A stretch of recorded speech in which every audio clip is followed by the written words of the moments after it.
Welcome to testbook.com. This is Akhil Roy and I'm here to provide you the best I have. So guys, आज की class में हम लोग set theory start करने वाले हैं। तो ये सेट थ्योरी अलजेब्रा का एक बेसिक प्रॉब्लम रहता है, यानी यहाँ पे हम लोग शुरुआत करते हैं सेट्स को जानने से, फिर हम लोग इसी का एडवांस वर्जन जाते हैं कार्टेशियन प्रोडक्ट में, जहाँ पर हम लोगों को जानना होता है रिलेशंस के बारे में। फिर रिलेशंस के बाद हम लोग बात करते हैं फंक्शंस के बारे में। तो ये काफ़ी आज शुरू हुआ है, तो आने वाले 3-4 क्लासेस तक हम लोग लगातार सिर्फ और सिर्फ सेट्स की बातें करेंगे, सेट से रिलेटेड ऑपरेशंस की बातें करेंगे, सेट से रिलेटेड सभी फंडों के बारे में हम लोग डिस्कस करेंगे, है ना। तो सभी बच्चे फटाफट तैयार हो जाए सेट्स के बारे में जानने के लिए, और क्लास को ज्वाइन करने के बाद यहाँ पर कमेंट करना स्टार्ट करेंगे। I'm waiting for everybody to join the class guys। यहाँ पर समय हो जाता है, फटाफट से यहाँ पर कमेंट्स करना स्टार्ट कर देंगे, है ना।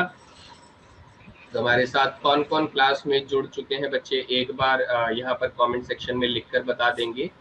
सो उसके बाद यहाँ पर हम लोग अपना सेशन शुरू करते हैं। तो आज की क्लास में हम लोग क्या क्या पढ़ने वाले हैं। आज की क्लास में हम लोग सेट्स के बारे में जानेंगे, जिसे हिंदी में समुच्चय कहा जाता है, और यहाँ पर हम लोग टाइप्स ऑफ सेट्स के बारे में बात करेंगे कि समुच्चय के कितने प्रकार होते हैं, ये हम लोग देखेंगे। सो आज की क्लास जो रहेगी वो कंप्लीटली बेटा किसके ऊपर रहेगी, बेसिक्स के ऊपर रहेगी। किसके ऊपर रहेगी बच्चा, बेसिक्स के ऊपर रहेगी। हो सकता है ये बेसिक्स आप लोगों को पहले से ही आता हो, और अगर अभी भी नहीं आता है आपको ये बेसिक्स, तो आप लोग बड़े आराम से आज के क्लास में ये बेसिक्स को सीख सकते हैं, है ना गाइस। तो हम लोगों ने इससे प्रीवियस क्लास में क्या सीखा था बच्चा लोग, एग्जाम एनालिसिस थोड़ा देख लेते हैं। एग्जाम एनालिसिस में अगर हम लोग बात करें तो बेटा सेट्स सिर्फ अकेला, अगर मैं सिर्फ सेट्स की बात करूं, ठीक है बेटा, वैसे तो सेट्स जो है वो आगे जाके बेटा रिलेशंस में कन्वर्ट हो जाता है, यानी रिलेशन सेट थ्योरी का ही एक पार्ट हो जाता है, और रिलेशंस आगे जाके बेटा फंक्शंस में बदल जाता है। यानी कंप्लीट अगर मैं रिलेशन यानी सेट थ्योरी की बात करूं तो ये कंप्लीट होता है।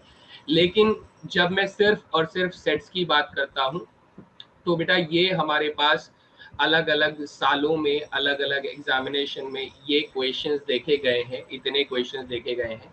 तो आप लोग जरा ध्यान से देखेंगे तो आपको 2019 में 5 क्वेश्चंस अकेले सेट्स में से पूछे गए हैं। तो वेटेज अच्छी है, अच्छे से समझना है, कोर कॉन्सेप्ट आप लोगों को इसके डील करने हैं। कोई भी खास परेशानी आप लोगों को नहीं आएगी अगर आप मेरे साथ साथ फॉलो करते हुए चलेंगे, तो कोई भी प्रॉब्लम आपको देखने को नहीं मिलेगी। देन हम लोग रिलेशंस और फंक्शंस के बारे में भी आगे जाके बात करेंगे, उसमें भी अलग अलग सवालों की क्वांटिटी हम लोग देखेंगे कि कितने सवाल हम लोगों से पूछे जाते हैं। लेकिन सिर्फ और सिर्फ अगर सेट्स की बात करें तो बेटा 5 सवाल 2019 में, और ऐसा ही रिपीटिशन आपको 2016 में भी देखने को मिला था। रेस्ट बेटा 2 से 4 सवाल तक का एवरेज यहाँ पर बन रहा है ना। चलिए तो आगे बढ़ते हैं सर, आगे बढ़ते हैं, यहाँ से आगे डिस्कस करते हैं। तो लास्ट क्लास में हम लोगों ने क्या पढ़ा था, लास्ट क्लास में हम लोगों ने लॉगरिथम्स और एक्सपोनेंशियल फंक्शन को पढ़ा था और उसके ऊपर प्रॉपर्टीज देखी थी। तो मुझे लगता है कि आप लोगों ने बहुत अच्छे से लॉगरिथम्स को सीखा था, एंड लॉगरिथम्स को समझने के बाद हम लोगों ने उसके ऊपर बेहद सारे क्वेश्चन सॉल्व किए थे, और जिसके बेसिस पे हम लोग ये कह सकते हैं कि हमारा लॉगरिथम सर बेसिक्स हमारा क्लियर है। अब सिर्फ आप लोगों को प्रैक्टिस करनी है, जितना हो सके बच्चा प्रैक्टिस करेंगे, सो दैट जो भी आपने पढ़ा है वो आपको अच्छे से रिकॉल हो सके कभी भी जब भी आप उसे क्वेश्चन में अप्लाई करने वाले हैं, है ना बच्चा। चलिए तो सर शुरुआत करते हैं सबसे पहले सेट्स की डेफिनेशन से। सेट्स की डेफिनेशन यानी कि समुच्चय जिसे हिंदी में कहा जाता है बेटा। डेफिनेशन क्या होती है, well defined collection of objects. बेटा यहाँ पर एक लेटर और मैं डाल देता हूँ, डिस्टिंक्ट, ठीक है, ये शब्द को ध्यान से सुन लो बेटा, distinct. Well defined collection of distinct objects, यानी कि सर वेल डिफाइंड का माने ये हुआ जिसको बहुत अच्छे तरीके से परिभाषित किया जा सके, ठीक है। कलेक्शन माने कि आप तो जानते हैं कलेक्शन का मतलब क्या होता है बेटा, कलेक्शन का मतलब होता है इकट्ठा करना, है ना। कलेक्शन का मतलब होता है इकट्ठा करना। और फिर उसके बाद डिस्टिंक्ट का माने क्या होता है बेटा, डिस्टिंक्ट का माने होता है अलग अलग, ठीक है। डिस्टिंक्ट का माने क्या होता है, डिस्टिंक्ट माने होता है विभिन्न यानी अलग अलग। बेटा अलग अलग यानी सब के सब अलग होने चाहिए, विभिन्न होने चाहिए, एक दूसरे से अलग होने चाहिए। बहुत बढ़िया अंकित कुमार एंड कार्तिक घरवाल, ये तो बहुत बढ़िया स्कोर है, बहुत ही खूब। बस बेटा और प्रैक्टिस करेंगे, ये प्रैक्टिस सेट जितने भी आपने लिए हैं इसके बाद और प्रैक्टिस करिए बेटा। कोई अगर बुक आप लोग फॉलो कर रहे हैं, जैसे मान लीजिए आप लोग पाथ फाइंडर फॉलो कर रहे हैं या फिर आप लोग RS अग्रवाल फॉलो कर रहे हैं, तो बेटा इनके क्वेश्चंस भी अपने मन से लगाइए बच्चे, छोड़ना नहीं है ना, छोड़ना नहीं है। अगर आप इन दोनों बुक्स को फॉलो कर रहे हैं तो इनके क्वेश्चन भी लगाइए, डेफिनेटली लगाइए। तो अब हम क्या कह रहे हैं सर, इसके डेफिनेशन के हिसाब से आप क्या किन चीजों का कलेक्शन कर सकते हैं बेटा? आप कलेक्शन ऑफ ऑब्जेक्ट कर सकते हैं। ऑब्जेक्ट्स क्या हो सकते हैं सर? ऑब्जेक्ट्स हो सकते हैं, सपोज कीजिए किताबें हो सकती हैं, सपोज कीजिए बेटा फूल हो सकते हैं, और सपोज कीजिए बच्चा क्या हो सकता है, कुछ भी हो सकता है, प्लैनेट्स हो सकते हैं। कलेक्शन ऑफ एलिमेंट्स हो सकता है बेटा, एलिमेंट जैसे आप लोग केमिस्ट्री में जानते हैं तत्व क्या होते हैं बेटा, एलिमेंट्स है ना, वो हो सकते हैं। और फिर कलेक्शन ऑफ लेटर्स हो सकते हैं, जैसे किसी भाषा के लेटर्स अगर आप लोग देखें, जैसे अंग्रेजी भाषा के लेटर्स होते हैं, हिंदी भाषा के लेटर्स होते हैं। तो इन सब का आप कलेक्शन अगर करते हैं, यदि करते हैं, तो ऐसे वेल डिफाइंड कलेक्शन को, अच्छी तरीके से सुनियोजित तरीके से परिभाषित कलेक्शन को आप लोग क्या कहते हो बेटा? उसको आप लोग समुच्चय कहते हो, सेट कहते हो। ये तो हो गया डेफिनेशन सर। अब इस डेफिनेशन के साथ जरूरी चीजें क्या हैं, वो हमारे लिए बेटा ये नोटेशन जरूरी चीजें हैं। जैसे ये नोटेशंस आप लोग देख रहे हो, these notations are very very very important, ठीक है बेटा। इन नोटेशंस की अगर मैं बात करूं आप लोगों से, तो इसे अच्छे से समझिएगा बच्चा, अच्छे से समझिएगा, क्योंकि ये नोटेशन बहुत इंपॉर्टेंट यहाँ पर रखते हैं, मायने रखते हैं। जैसे ये पहले वाला है बेटा, बिलोंग्स टू जिसे कहा जाता है, ठीक है, तो इसे कहते हैं संबंध रखना बेटा। क्या रखना? संबंध रखना, ठीक है, संबंध रखना, ठीक है, संबंध रखना इसे कहा जाता है, बिलोंग्स टू। और ये बेटा ये वाला निशान डज नॉट बिलोंग्स टू, यानी संबंध ना रखना, संबंध नहीं रखता है। ये बेटा कार्डिनलिटी ऑफ सेट का सिंबल होता है, जिसे हम लोग गणनीयता कहते हैं। क्या कहते हैं बेटा? गणनीयता हम लोग इसे कहते हैं। तो गणनीयता के बारे में भी मैं आपको बताऊंगा ये सारी चीजें। ये जो सिंबल आप देख रहे हैं बेटा फाई, इसे ग्रीक लेटर में फाई कहा जाता है। एम्प्टी सेट मतलब खाली समुच्चय जिसमें कोई भी तत्व नहीं होते हैं, कोई भी एलिमेंट नहीं होते हैं। और ये जो यू लेटर है बेटा, इसको यूनिवर्सल सेट कहा जाते हैं, यानी हिंदी में कहें तो सार्वत्रिक समुच्चय कहा जाता है। क्या कहा जाता है बेटा? सार्वत्रिक समुच्चय कहा जाता है। हम लोग सबके बारे में थोड़ा थोड़ा बात करेंगे, डिस्कशन करेंगे। सार्वत्रिक समुच्चय कहा जाता है। जैसे कि इनमें से ये मैं पहले चार के बारे में बात कर लेता हूँ। ये पहले चार आपको पता होने चाहिए बहुत ही अच्छे से।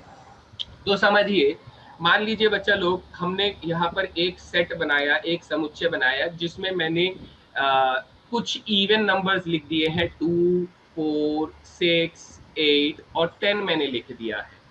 तो आप में से कुछ बच्चों का कहना ये होगा कि सर 2 जो है वो सेट ए से संबंध रखता है, 4 जो है वो सेट ए से संबंध रखता है, 6 जो है वो सेट ए से संबंध रखता है, 8 जो है वो सेट ए से संबंध रखता है, 10 जो है वो भी सेट ए से संबंध रखता है।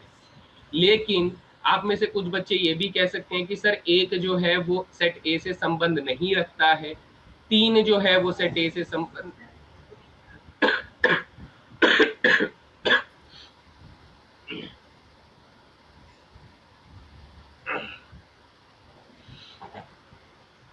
इसी तरीके से बेटा 12 जो है वो सेट ए से संबंध नहीं रखता है। ये बात समझ में आती है ना? फिर मैं आप लोगों से कहूंगा कि सर सेट ए के अंदर कितने तत्व हैं? 1, 2, 3, 4, 5, 5 तत्व हैं। तो हम लोग बोलते हैं सर सेट ए की जो गणनीयता है, जो कार्डिनलिटी है, वो कितनी है बच्चा लोग? 5 है। फिर मान लीजिए बेटा मैं कोई सेट बनाता हूं जिसके अंदर मैं कुछ भी नहीं लिखता हूं, एक खाली समुच्चय लिखता हूं। खाली मतलब सर इसके अंदर कुछ भी नहीं है, ये खाली है। खाली मतलब रिक्त है, ठीक है। तो ऐसे समुच्चय को हम लोग क्या बोलते हैं बेटा? ऐसे समुच्चय को हम लोग 5 लेटर से डिनोट करते हैं। यहां तक किसी को कोई भी सवाल है तो पूछ सकते हैं, चलिए जल्दी से।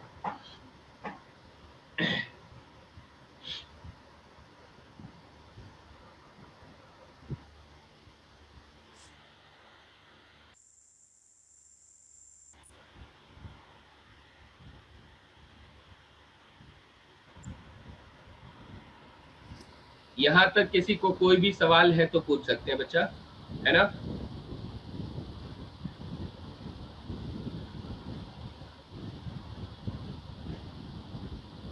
याद रखेंगे इसमें इंपॉर्टेंट बात क्या हो सकती है कि सर किसी भी खाली सेट का जब आप कार्डिनलिटी पता करते हैं तो उस खाली एम्प्टी सेट, किसी भी खाली सेट का जब आप कार्डिनलिटी पता करते हैं तो उस खाली एम्प्टी सेट का समुच्चय जो होता है वो क्या होता है बेटा, जीरो होता है, यानी उसके अंदर एक भी एलिमेंट नहीं होता है। कार्तिक दड़वाल जी, बेटा कार्डिनलिटी का मतलब होता है गणनीयता, कार्डिनलिटी का मतलब होता है गणनीयता, इसका हिंदी में मतलब क्या हो जाता है, गणनीयता, इसका मायने हो जाता है। गणनीयता का मतलब क्या होता है सर, गणनीयता का मतलब होता है कितने एलिमेंट्स आपके पास हैं, कितने एलिमेंट्स है बेटा, आप कहेंगे इसके अंदर सर 1 2 3 4 5, 5 एलिमेंट्स है, इसीलिए इसकी गणनीयता कितनी हो जाएगी, इसकी जो कार्डिनलिटी हो जाएगी वो 5 हो जाएगी। अभी क्लियर है बेटा, और किसी को कोई सवाल? ठीक है, एवरीबॉडी क्लियर, चलिए बहुत बढ़िया।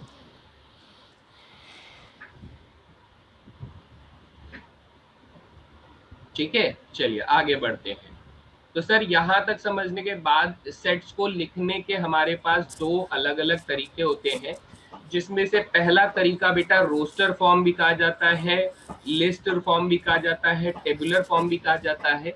हिंदी में अगर हम लोग इसका नाम लिखें तो बेटा रोस्टर को तो रोस्टर ही कहा जाता है, रोस्टर रूप के नाम से ये जाना जाता है, रोस्टर रूप के नाम से ये जाना जाता है।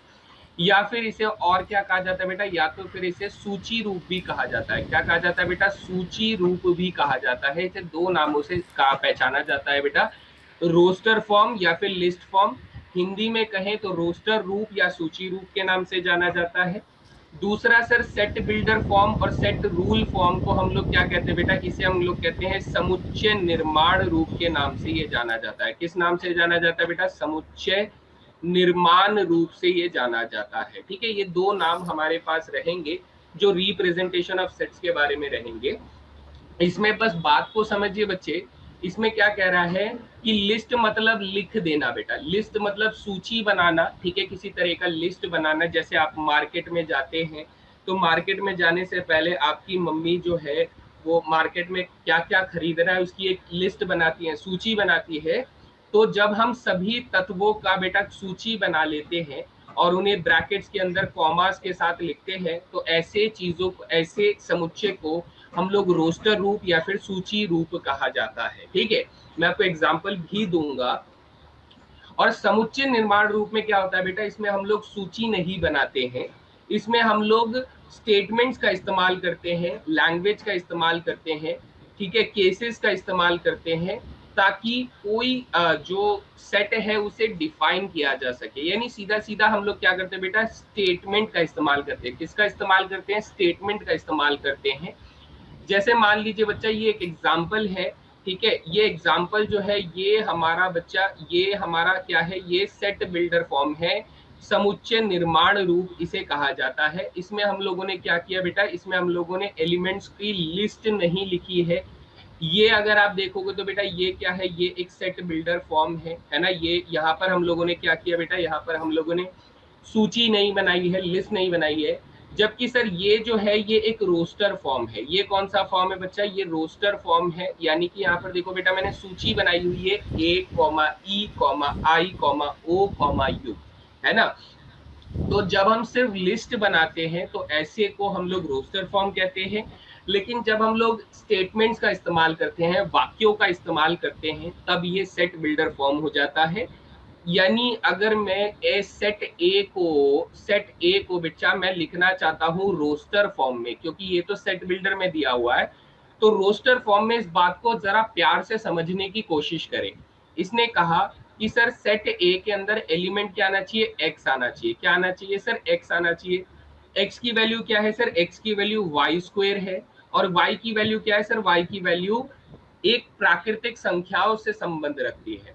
यानी कि सर अगर मैं इसको रोस्टर फॉर्म में लिखूं तो सबसे पहली प्राकृतिक संख्या एक होती है, सबसे पहला नेचुरल नंबर 1 होता है, तो 1 का स्क्वायर सर 1 हो जाएगा।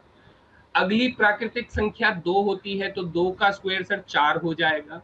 अगली प्राकृतिक संख्या 3 होती है तो 3 का स्क्वायर 9 हो जाएगा, फिर 16 हो जाएगा, फिर 25 हो जाएगा, एंड ऐसे बेटा ये कभी भी खत्म नहीं होगा क्योंकि प्राकृतिक संख्याएं लंबी चलती है।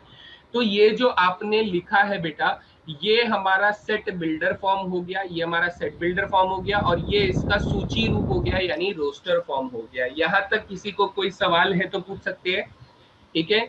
अब मान लीजिए बेटा मैं इसी को यहां पर बात करता हूं कि इसने कहा कि सर सी समुच्चय के अंदर क्या एलिमेंट आना चाहिए, एक्स आना चाहिए, और एक्स एक लेटर है बेटा, एक्स एक अक्षर है, किसका, मासेज शब्द का अक्षर है, मासेज शब्द का अक्षर है। तो हम लोग क्या करेंगे, हम लोग ये बोलेंगे कि सर सी लेटर को अगर मैं रोस्टर फॉर्म में लिखना चाहूं तो मैं कहूंगा सर इसके कौन कौन से अक्षर है। आप बोलेंगे सर एक तो एम लेटर आ रहा है, अगला लेटर क्या आ रहा है सर, ए लेटर आ रहा है, अगला लेटर जो आ रहा है वो एस लेटर आ रहा है, अगला लेटर जो आ रहा है वो बेटा एस आ रहा है। लेकिन आपको याद है मैंने क्या बोला था बेटा, जब हम डेफिनेशन में जाते हैं तब मैंने ये डिस्टिंक्ट शब्द का इस्तेमाल किया था, विभिन्न शब्द का इस्तेमाल किया था, यानी सब अलग अलग होने चाहिए, एक जैसा नहीं होना चाहिए। तो इसलिए मैं दोबारा एस नहीं लिखूंगा, मैं अगले शब्द के पास चला जाऊंगा यानी ई के पास चला जाऊंगा, और फिर अगला वाला बेटा एस है तो मैं दोबारा नहीं लिखूंगा। तो ये मेरा क्या हो जाएगा बेटा, ये मेरा हो जाएगा समुच्चय जो होगा ये सूची रूप में आ जाएगा यानी रोस्टर फॉर्म में आ जाएगा। यहां तक किसी को कोई सवाल है तो फिर से पूछ सकते हैं बच्चा, जल्दी से बताइए। जल्दी से बताएंगे, यहां तक सभी को क्लियर है?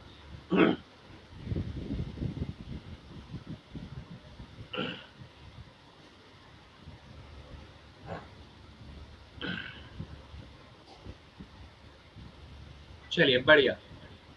तो सर अब इसके बारे में थोड़ा सा बात कर लेते हैं कि सर ये तो रोस्टर में दिया हुआ है, इसको हम लोग सेट बिल्डर में कैसे लिखें। इसको सेट बिल्डर में लिखने के लिए हमने कहा कि सर बी एक ऐसा सेट है जिसमें एलिमेंट एक्स होना चाहिए। क्या होना चाहिए सर, एलिमेंट एक्स मेरा आंसर होना चाहिए। और एक्स क्या होना चाहिए, एक्स इज अ क्या होना चाहिए बेटा, x is a vowel of English alphabet, है ना। देखिए मैंने कैसे इस बात को बोला कि सर ये x क्या होना चाहिए, सभी x जो भी आपका एलिमेंट होना चाहिए वो क्या होना चाहिए, x जो होना चाहिए वो हमारे अंग्रेजी वर्णमाला के एक स्वर के जैसा होना चाहिए। यानी कि सर ये a भी एक स्वर है, e भी एक स्वर है, I भी है, और O भी है, और U भी है। तो हम लोग लिखेंगे कैसे कि सर B के एलिमेंट कौन होने चाहिए, B के एलिमेंट x होने चाहिए, और x कौन होना चाहिए सर, x एक वॉवेल होना चाहिए अंग्रेजी वर्णमाला का।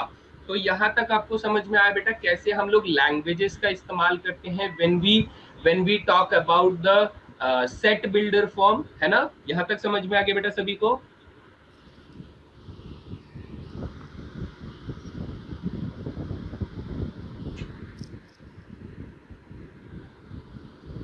जल्दी से बताएंगे।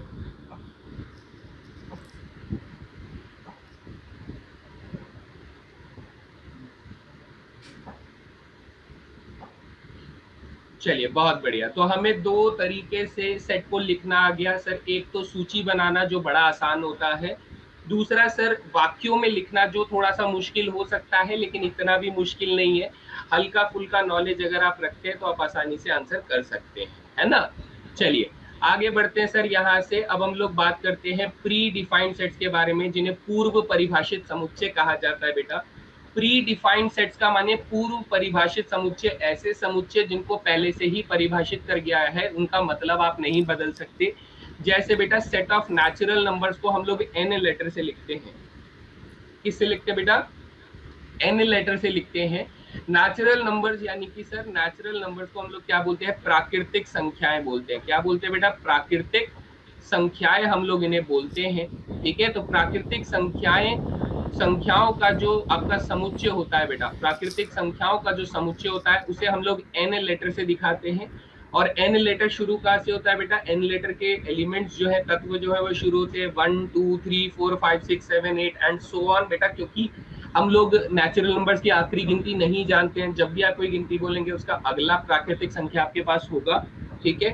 फिर उसके बाद बेटा आपके पास एक होल नंबर्स आता है। किसका आता है बेटा? होल नंबर्स, जिसे हम लोग पूर्ण संख्याएं कहते हैं बेटा। क्या कहते हैं? पूर्ण संख्याएं हम लोग इन्हें कहते हैं, पूर्ण संख्या। ठीक है, पूर्ण संख्या को हम लोग W से दिखाते हैं। और W कहाँ से शुरू होता है बेटा? W शुरू होता है 0 1 2 3, यानी सभी नेचुरल नंबर तो होंगे ही सर, लेकिन ये शुरू होता है बेटा 0 से शुरू होता है। इसमें एक संख्या 0 और ऐड हो जाती है प्राकृतिक संख्याओं में।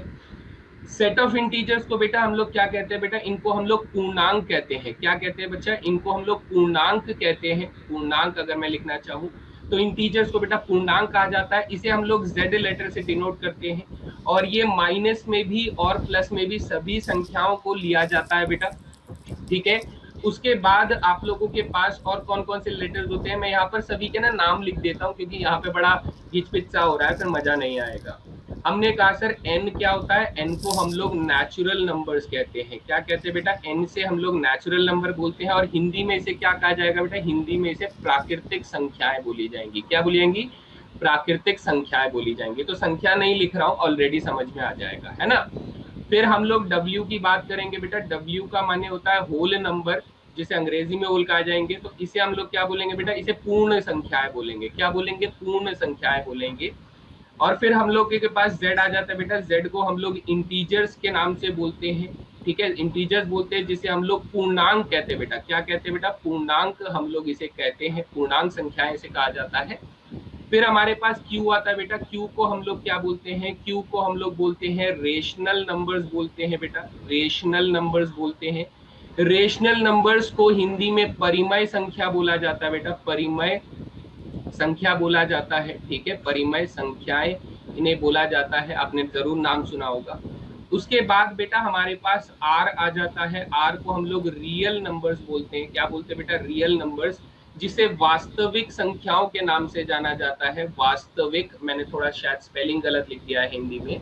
इन्हें हम लोग वास्तविक संख्याएं बोलते हैं। ठीक है, वास्तविक संख्याओं के नाम से इन्हें जाना जाता है। ठीक है, और फिर उसके बाद बेटा एक और लेटर हम लोग यूज करते हैं, जो कि R माइनस क्यू होता है। R माइनस क्यू बेटा इरेशनल नंबर्स को दिखाता है कि हमारा जो अपरिमेय संख्याएं होती है, कौन सी बेटा? अपरिमेय संख्याएं इन्हें कहा जाता है। ठीक है बच्चा, तो ये थोड़ा सा हिंदी और अंग्रेजी में आप लोग इन्हें ध्यान रख सकते हैं।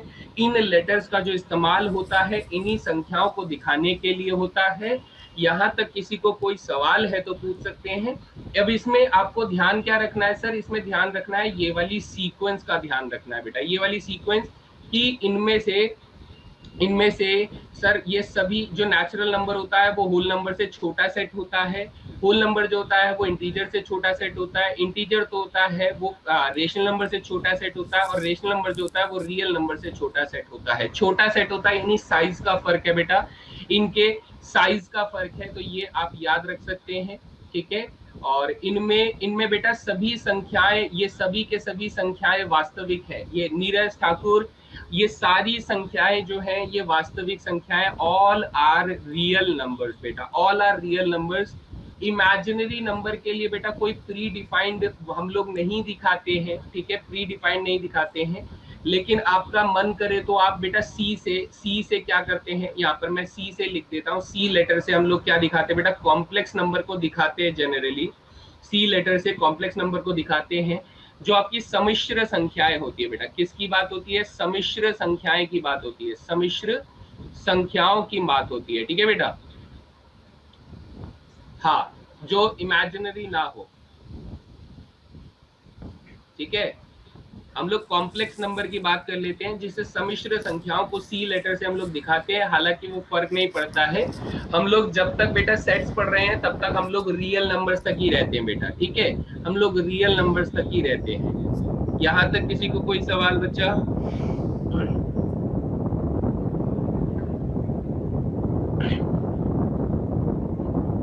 अब मैं आप लोगों को एक चीज बता देता हूँ, इसे थोड़ा ऐसे समझने की कोशिश करना, आपको ज्यादा बेटर समझ में आएगा। कि सर एक छोटा सा बक्सा लेकर आते हैं जिसमें सभी के सभी नेचुरल नंबर्स रखे हुए हैं। इसमें अगर मैं एक जीरो और ऐड कर दूंगा तो सर हमारे पास कौन सा सेट बन जाएगा? W सेट बन जाएगा। इसमें सभी नेगेटिव नंबर्स को ऐड कर दूंगा तो सर मेरे पास कौन सा नंबर बन जाएगा? मेरे पास इंटीजर्स बन जाएगा। इसमें सभी डेसिमल वाले नंबर्स को अगर मैं जोड़ दूंगा तो डेसिमल वाले नंबर से बेटा क्या बन जाएगा, क्यू बन जाएगा।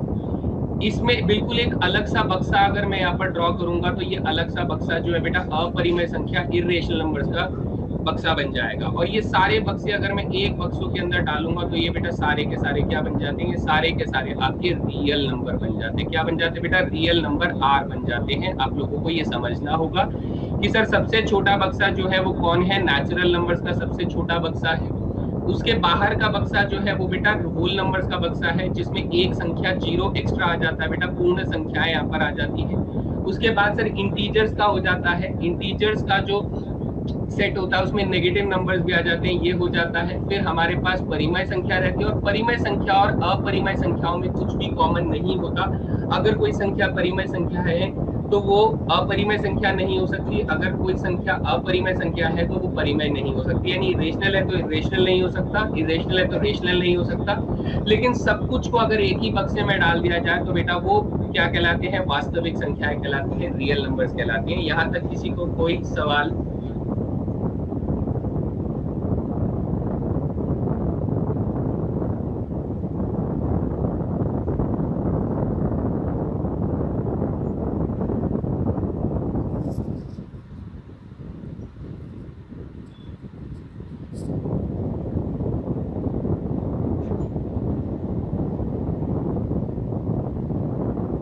चलिए बहुत बढ़िया, एवरीबॉडी क्लियर है ना, किसी को कोई भी प्रॉब्लम नहीं है, यानी हम आगे चल सकते हैं सर। अब हम लोग टाइप्स ऑफ सेट्स की बात करेंगे बेटा। टाइप्स ऑफ सेट्स ये भी इंटरेस्टिंग कॉन्सेप्ट है, ये भी आपको बहुत बढ़िया समझ में आएगा, लेकिन आप लोगों को पहले पूरा फोकस यहाँ होना चाहिए बेटा। फाइनाइट सेट को हम लोग क्या बोलते हैं, फाइनाइट सेट को हम लोग बोलते हैं सर परिमित समुच्चय बोलते हैं। क्या बोलते हैं बेटा, परिमित समुच्चय हम लोग इसे बोलते हैं, परिमित समुच्चय से कहा जाता है। तो परिमित समुच्चय क्या होता है, जब किसी समुच्चय का जो कार्डिनलिटी यानी गणनीयता है वो एक होल नंबर होता है, एक पूर्ण संख्या होती है। यानी सर एग्जांपल से समझाइए, ये नहीं समझ में आ रहा है। जैसे मान लीजिए बेटा एक सेट मैंने यहाँ पर लिया जिसमें मैंने लिख दिया 1, 2, 3, 4, 5 लिख दिया है ना। मैंने एक सेट लिख दिया बेटा एन सेट, जिसे आप लोग जानते हैं 1, 2, 3, 4, 5 dot dot dot dot dot ये हो जाता है। तो जब आप बेटा यहाँ पर ए सेट की गणनीयता लिखोगे तो आप कितनी लिखोगे, आप कहोगे 5 एलिमेंट्स है सर, 5 तत्व हैं। लेकिन वहीं पर आप नेचुरल नंबर्स के सेट यानी प्राकृतिक संख्याओं की गणनीयता लिखेंगे तो आप क्या बोलेंगे सर, इन्फिनिटी बोलेंगे। यानी कि सर ये एक तरह का परिमित समुच्चय हो जाता है और ये एक तरह का सर अपरिमित समुच्चय हो जाता है। यानी इसकी अंग्रेजी क्या हो जाएगी बेटा, इसकी इसकी हिंदी क्या हो जाएगी, अपरिमित समुच्चय हो जाएगी। यानी कि जिसकी कोई सीमा नहीं होती, अनंत ये चल रहा होता है, अनंत यानी इन्फिनाइट ये चल रहा होता है। इसकी जो कार्डिनलिटी हो जाएगी वो इन्फिनिटी हो जाएगी, जो कि एक पूर्ण संख्या नहीं होती है। इन दोनों समुच्चयों में किसी को कोई सवाल बेटा, फटाफट बताएंगे।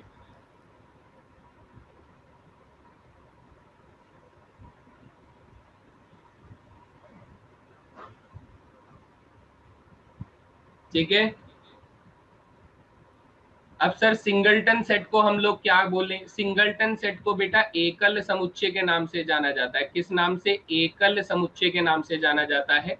इसकी खास बात क्या होती है सर, ऐसा सेट जिसके अंदर केवल एक ही एलिमेंट हो, एक एलिमेंट हो। यानी कि जैसे मान लीजिए सर इसके अंदर मैंने सिर्फ ए लिख दिया तो आप लोग बोलेंगे कि Na बराबर कितना बेटा, Na बराबर 1 है।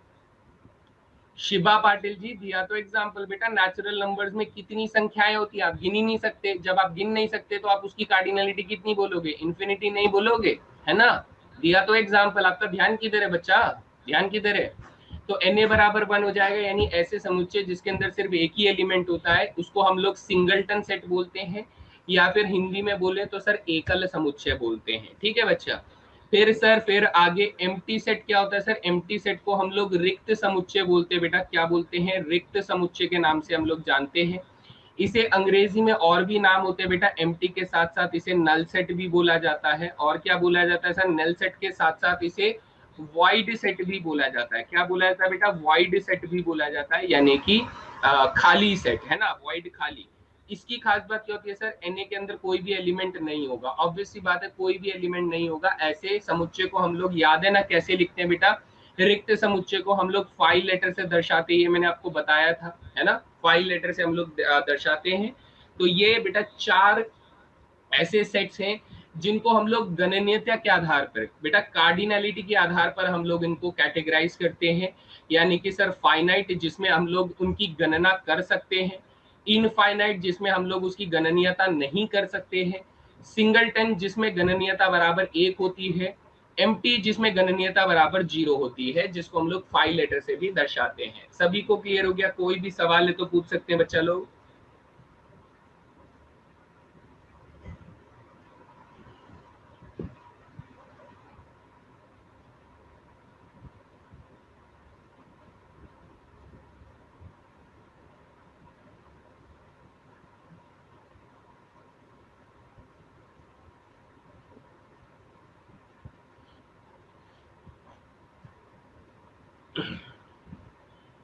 ठीक है, चलिए बहुत बढ़िया, एवरीबॉडी क्लियर है ना।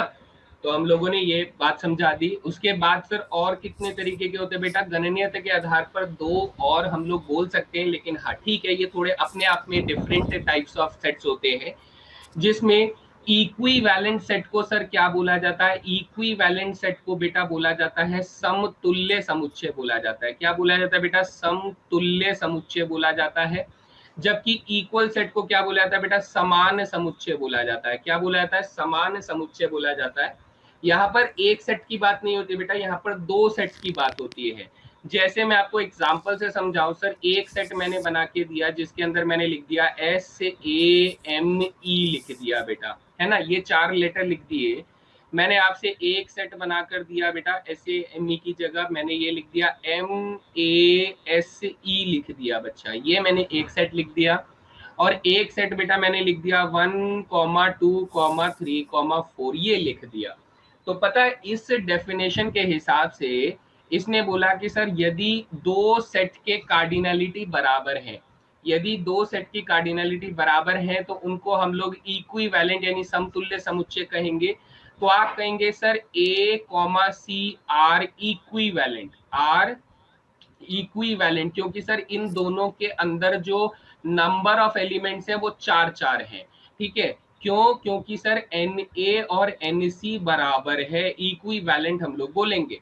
वहीं पर सर बी और सी जो है वो भी इक्विवेलेंट है, वो भी क्या है सर? इक्विवेलेंट है। इसलिए हम लोग इसको क्या बोलेंगे बेटा? समतुल्य समुच्चय बोलेंगे, क्योंकि बी की कार्डिनलिटी और सी की कार्डिनलिटी बराबर है।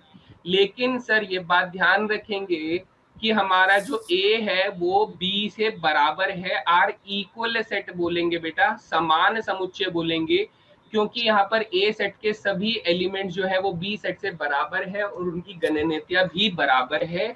हम इसे इक्विवेलेंट नहीं बोलेंगे बेटा, हम लोग इसे समान समुच्चय बोलेंगे, इक्वल सेट्स बोलेंगे। यहाँ तक किसी को कोई सवाल है तो पूछ सकते हैं बच्चा लोग।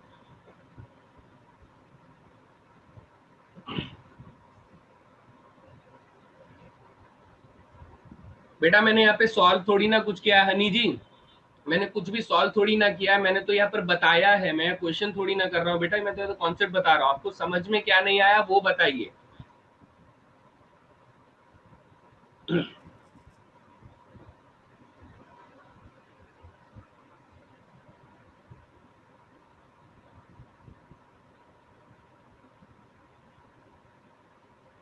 कार्तिक दड़वाल जी, हाँ बोल सकते हैं, लेकिन हम उसे इक्विवेलेंट बोलते नहीं है बेटा।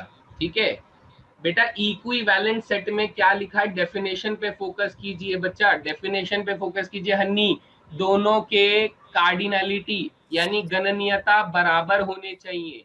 ठीक है सर, एलिमेंट्स अलग अलग है तीनों के, फिर भी इन तीनों सेट्स को इक्वल सेट्स कैसे कहेंगे? शोएब अली, कहा एलिमेंट्स अलग अलग है बेटा? आपका ध्यान नहीं है बेटा, क्वेश्चन के ऊपर ध्यान नहीं है। यहाँ पर देखो एस है तो सर यहाँ पर भी एस है, यहाँ पर ए है तो सर यहाँ पर ए है, यहाँ पर एम है तो सर यहाँ पर एम है, यहाँ पर ई है तो यहाँ पर ई है, तभी तो मैं ए को बराबर बी बोल रहा हूँ बेटा।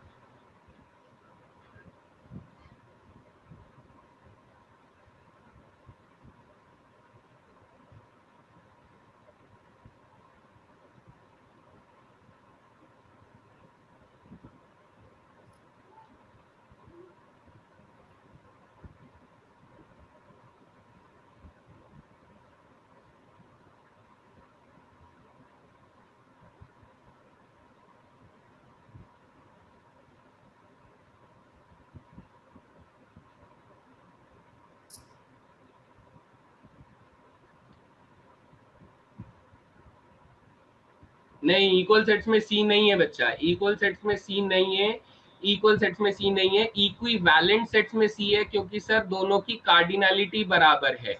हाँ, यस, शिवा पटेल बिल्कुल सही बोल रहे हैं। इक्विवेलेंट जब हमें बोलना होगा तो सर हम लोग कार्डिनलिटी बराबर कर देंगे, यानी गणनीयता बराबर कर देंगे, गणनीयता बराबर होनी चाहिए तभी हम लोग बोलेंगे।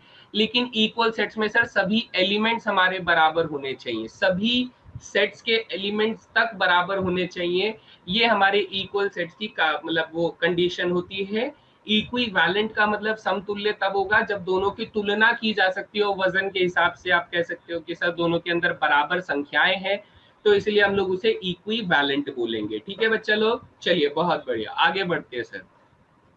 हमारे पास अब क्या आता है बेटा, अब हमारे पास सबसेट, प्रॉपर सेट और पावर सेट आ जाता है। ये थोड़ा सा मैं आपको समझाने की कोशिश करता हूँ बेटा, इसे थोड़ा आराम से समझिएगा। मैं आपको एक एग्जांपल से समझाता हूँ, है ना। मान लीजिए मैंने आप लोगों को एक सेट बताया जिसमें मैंने कहा 1,2,3,4, ये एक सेट लिया बेटा। अब मैं आप लोगों से ये कहूंगा कि सर बी सेट मैंने बनाया जिसमें मैंने सिर्फ 1 ले लिया। मैंने एक सी सेट बनाया जिसके अंदर मैंने 1,2 ले लिया। मैंने एक डी सेट बनाया बेटा जिसके अंदर मैंने 1,2,3 ले लिया। मैंने एक ई सेट बनाया जिसके अंदर मैंने 1,2,3,4 ले लिया बेटा। एक ही एग्जाम्पल काफी रहेगा इसे समझने के लिए, ठीक है। इसे ध्यान से देखेंगे बेटा। सबसेट को हम लोग क्या बोलते हैं बेटा, सबसेट को हम लोग कहते हैं उप समुच्चय बोलते हैं। क्या बोलते हैं हिंदी में, इसे उप समुच्चय के नाम से हम लोग जानते हैं बच्चा लोग। और प्रॉपर सबसेट को किस नाम से जानते हैं बेटा, इसे हम लोग जानते हैं प्रॉपर सबसेट को हम लोग क्या बोलेंगे हिंदी में, उचित उपसमुच्चय। हाँ, याद आ गया बेटा, इसे क्या बोलते हैं, उचित उपसमुच्चय के नाम से हम लोग इसे जानते हैं। तो ये दोनों में फर्क को, बहुत ही माइनर सा एक डिफरेंस है, ठीक है। बहुत माइनर सा एक डिफरेंस है। इस डिफरेंस को हम लोग देख सकते हैं कि सर यहाँ पर जो हमारा ए सेट, जो ए सेट है, ये बेटा ए सेट को रिलेटेड अगर मैं यहाँ पर देखूं तो ध्यान से देखेंगे बेटा, ध्यान से देखेंगे कि बी सेट जो है वो हमारा बेटा ए का क्या है बेटा, प्रॉपर सबसेट है। क्या है बेटा, प्रॉपर सबसेट है।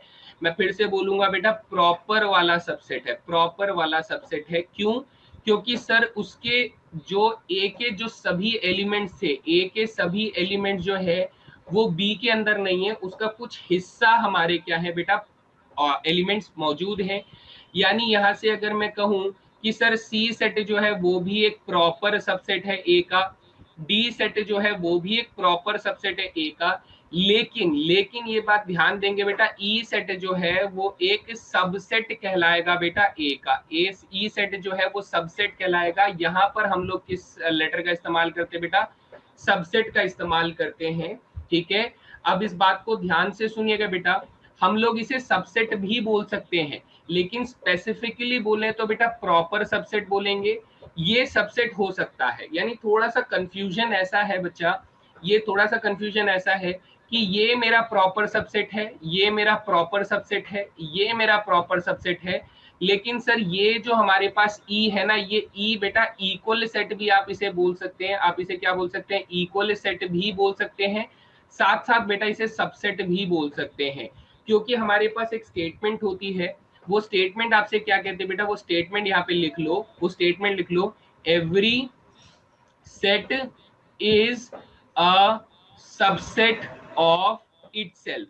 ये बेटा ये स्टेटमेंट थोड़ा सा याद रख लेंगे, every set is a subset of itself. हर एक समुच्चय जो है वो अपने आप का उप समुच्चय होता है। यहां तक कोई भी सवाल आपके मन में आ रहा है तो पूछ सकते हैं बेटा,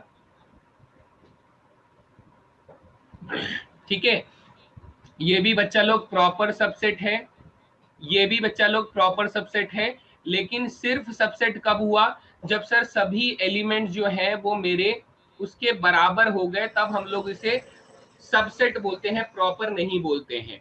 तो ए को भी तो ई का सबसेट बोल सकते हैं क्या, यस कार्तिक दरवाल जी बिल्कुल बोल सकते हैं, बिल्कुल बोल सकते हैं बेटा, बिल्कुल बोल सकते हैं, ठीक है, बिल्कुल बोल सकते हैं।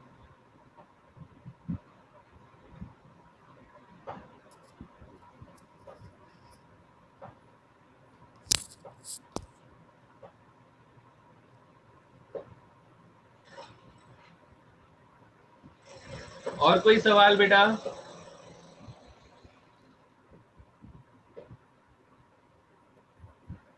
ठीक है, तो ये हो गया सर, ये हो गया। अब हम लोग आगे बढ़े तो सर हमारे पास पावर सबसेट आता है। पावर सबसेट को हम लोग क्या बोलते हैं बेटा? इसको हम लोग बोलते हैं घात समुच्चय बोलते हैं। क्या बोलते हैं सर? घात समुच्चय बोलते हैं। क्या बोलते हैं? घात समुच्चय के नाम से इसे जाना जाता है। ये बड़ी मजेदार चीज है और एनडीए के हिसाब से बड़ा इंपॉर्टेंट चीज है। यहाँ पर मैं अगर आप लोगों से कुछ एग्जाम्पल के थ्रू समझाऊं तो बेटा मान लो आप लोग एक सेट बनाते हो जिसमें 1,2,3 लिख देते हैं, है ना? तो आप यहाँ पर कहेंगे कि सर अगर मैं इसके सभी सबसेट्स लिखूं बेटा, सभी सभी उप समुच्चय अगर लिखूं, तो आप लोग सबसे पहला उप समुच्चय जो होगा वो 1 लिखेंगे। आप ये कह सकते हैं कि सर 2 भी हो सकता है, आप ये कह सकते हैं सर 3 भी तो हो सकता है। ये 3 समुच्चय हो गए बेटा, उप समुच्चय होंगे। फिर आप ये कहेंगे सर दो दो एलिमेंट्स करके अगर लिए तो बेटा ये भी हमारे उप समुच्चय हो जाएंगे, 2,3 और 1,3 ये भी मेरा उप समुच्चय हो जाएगा। फिर आप कहेंगे कि सर तीनों एलिमेंट्स अगर ले लेते हैं तो ये भी तो एक उप समुच्चय हो जाएगा, बिल्कुल हो जाएगा। और बेटा हमारा एक खाली सेट जो होता है वो भी हमारा उप समुच्चय होता है। अब अगर मैं आपसे ये कहूं कि मुझे सेट ए का पावर सेट चाहिए, यानी मुझे समुच्चय ए का घात समुच्चय चाहिए, तो आप क्या करेंगे बेटा? आप ये सभी के सभी उप समुच्चय एक साथ लिख देंगे, यानी 5 आ जाएगा, 1 आ जाएगा, 2 आ जाएगा, 3 आ जाएगा। ये आप लोगों ने लिख दिया है ना, ये आप लोग यहाँ पर लिख देंगे। ठीक है, और फिर उसके बाद दो दो एलिमेंट्स वाले भी लिख देंगे, 1,2 आ जाएगा, 2,3 आ जाएगा, 1,3 आ जाएगा, और लास्ट में बेटा 1,2,3 आ जाएगा। यानी डेफिनेशन के हिसाब से क्या बोला जाता है बेटा? पावर सेट जो है उसकी डेफिनेशन क्या होती है? घात समुच्चय की जो परिभाषा होती है वो क्या होती है बेटा? Set of all subsets. क्या होता है बेटा? सेट ऑफ ऑल सबसेट्स को हम लोग क्या बोलते हैं बेटा? सेट ऑफ ऑल सबसेट्स को हम लोग पावर सेट बोलते हैं। यानी सभी उप समुच्चयों का अगर आप एक समुच्चय बना देते हैं तो हम उसे घात समुच्चय बोलते हैं। Power set is the set of all subsets. यहां तक किसी को कोई सवाल बच्चा लोग?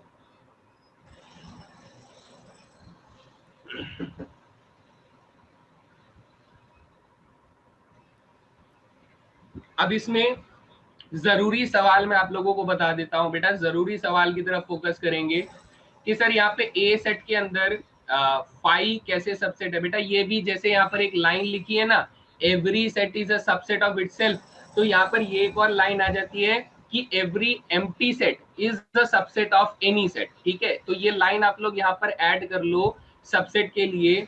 Five is subset of every set बेटा, five is subset of every set. एक खाली समुच्चय जो है वो किसी भी सेट का बेटा उप समुच्चय माना जाएगा, किसी भी सेट का।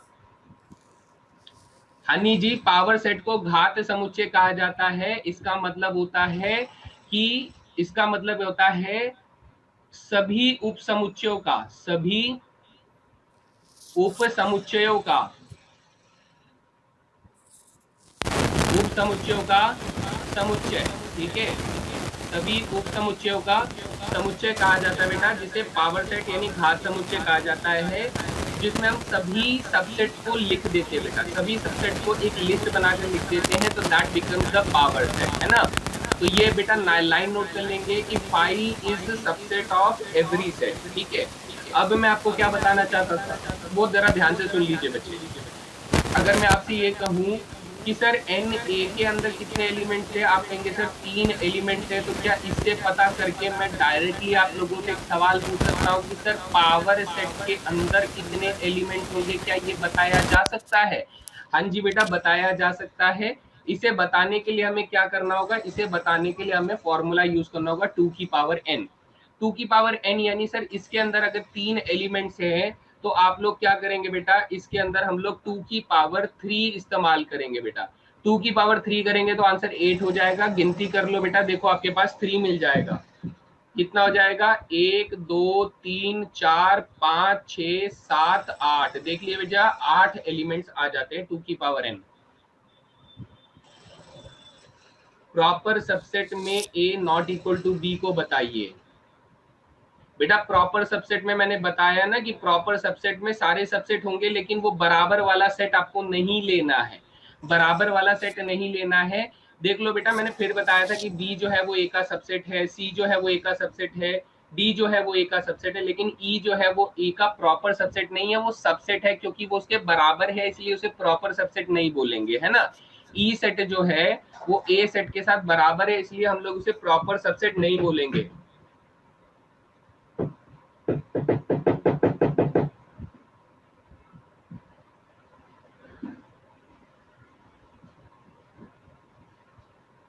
सभी को क्लियर है?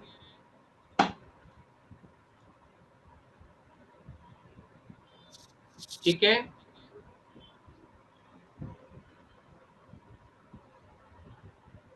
चलिए, तो हमें क्या क्या समझ में आया सर? देखिए, सबसेट बस इतना याद रखिएगा बेटा, सब कुछ सबसेट हो सकता है, बस प्रॉपर सबसेट जो है, ध्यान से सुनिएगा, प्रॉपर सबसेट जो है वो बस ए बी के बराबर नहीं हो सकता है, बस इतना सा डिफरेंस याद रखिएगा कि बराबर समुच्चय जो है वो हमारा प्रॉपर सबसेट नहीं हो सकता। ठीक है, प्रॉपर सबसेट नहीं हो सकता, प्रॉपर सबसेट जो होगा वो उस सेट से थोड़ा छोटा ही होगा, बस छोटा होगा। पावर सेट में हम लोग सबसेट रखते हैं, ना कि प्रॉपर सबसेट रखते हैं, सबसेट रखते हैं। ओके ओके, तो आगे चलते हैं यहाँ से सर, और हमारे पास टाइप्स ऑफ सेट्स आ जाते हैं जिसमें हम लोग यूनिवर्सल सेट और कॉम्प्लीमेंट सेट की बात करेंगे।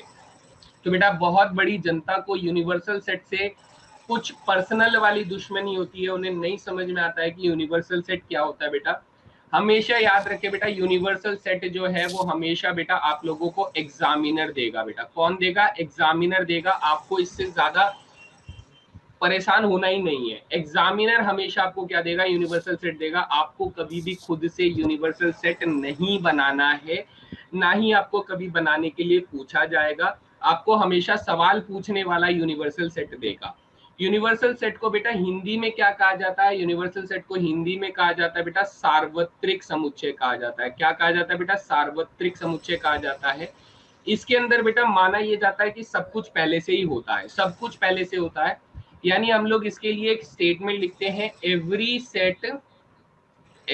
Set is a proper subset of universal set. बेटा ठीक है, यूनिवर्सल सेट, यानी कि यहाँ पर यूनिवर्सल सेट की अगर मैं डेफिनेशन बोलना चाहूं तो परिभाषा कहती है कि हर समुच्चय, बेटा हर समुच्चय, आप कोई सा भी समुच्चय ले लो, वो यूनिवर्सल सेट का क्या होता है बेटा? प्रॉपर सबसेट होता है। प्रॉपर सबसेट यानी कि उसका एक उचित उपसमुच्चय ये पाया जाता है, ये इसकी डेफिनेशन होती है। ठीक है, हाँ, मतलब जिस सेट पर बेटा क्वेश्चन पूछने वाला एग्जामिनर आपको ये यूनिवर्सल सेट बनाकर देगा और उसी के हिसाब से आप लोगों को आंसर करना है। ये यूनिवर्सल सेट की कोई पर्टिकुलर डेफिनेशन नहीं होती है ना। तो आपको इसको लेकर बिल्कुल परेशान नहीं होना है कि सर यूनिवर्सल सेट नहीं समझ में आ रहा है। ये हमेशा एग्जामिनर अपने हिसाब से आपको बनाकर देगा। आपको याद क्या रखना है? आपको याद ये रखना है कि every set is a proper subset of universal set. यानी कि कोई भी समुच्चय, अगर आपको सवाल में जो भी समुच्चय आपको दिया गया है वो यूनिवर्सल सेट का क्या होगा बेटा? एक उचित उपसमुच्चय पाया जाएगा। तो अब मैं आपको कॉम्प्लीमेंट ऑफ सेट के बारे में बता देता हूं। बेटा इसे क्या कहा जाता है सर? इसे कहा जाता है समुच्चय का पूरक कहा जाता है। इसे क्या कहा जाता है बेटा? समुच्चय का पूरक कहा जाता है। समुच्चय का पूरक कहा जाता है। इसका एग्जाम्पल बहुत बढ़िया है। ठीक है हनी, इसमें एग्जाम्पल नहीं है बच्चा, इसमें एग्जाम्पल नहीं है। मैंने फिर बताया इसमें कोई एग्जाम्पल की जरूरत नहीं है। क्वेश्चन पूछने वाला आपको देगा बेटा, कोई एग्जाम्पल कहाँ से आ सकता है? अब ध्यान से सुनिए, अब हम लोग कॉम्प्लीमेंट ऑफ सेट की बात कर रहे हैं, समुच्चय के पूरक की बात कर रहे हैं। समुच्चय का पूरक क्या कहता है? मान लीजिए इस वक्त आप लोगों का एग्जामिनर मैं हूं, है ना, मैं हूं आप लोगों का एग्जामिनर। तो मैं आप लोगों को कहता हूं सर यूनिवर्सल सेट जो है वो 1 2 3 4 5 6 7 8 9 10, मैं ये आप लोगों को सार्वत्रिक समुच्चय दे देता हूं। ये समुच्चय जो है मैं आप लोगों को बोलता हूं कि सर ये यूनिवर्सल सेट है, ये सार्वत्रिक समुच्चय है। तो मैं अगर आपसे ये कहूं कि सर मेरे को ए सेट एक बनाकर दिया, जिसमें मैंने कहा 1 3 4 5 9 10 मैंने लिख दिया, बेटा ये एक समुच्चय है, ए समुच्चय। तो अगर मुझे ए समुच्चय को यूनिवर्सल सेट बनाना है तो आप क्या बोलेंगे, आप बोलेंगे सर इसके अंदर कमी किसकी चीज की है बेटा, एक 2 की कमी है, एक सर 6 की कमी है, एक 7 की कमी है और एक 8 की कमी है ना। ये बेटा ये 4 एलिमेंट जो है ये आपके पास कम है ना बेटा, 2, 6, 7, 8 ये वाले 4 एलिमेंट्स कम है। तो बेटा अगर मैं ये 4 एलिमेंट्स को लिख दूं इस सेट के अंदर, इस सेट के अंदर लिख दूं तो क्या हो जाएगा बेटा, ये पूरा यूनिवर्सल सेट बन जाएगा।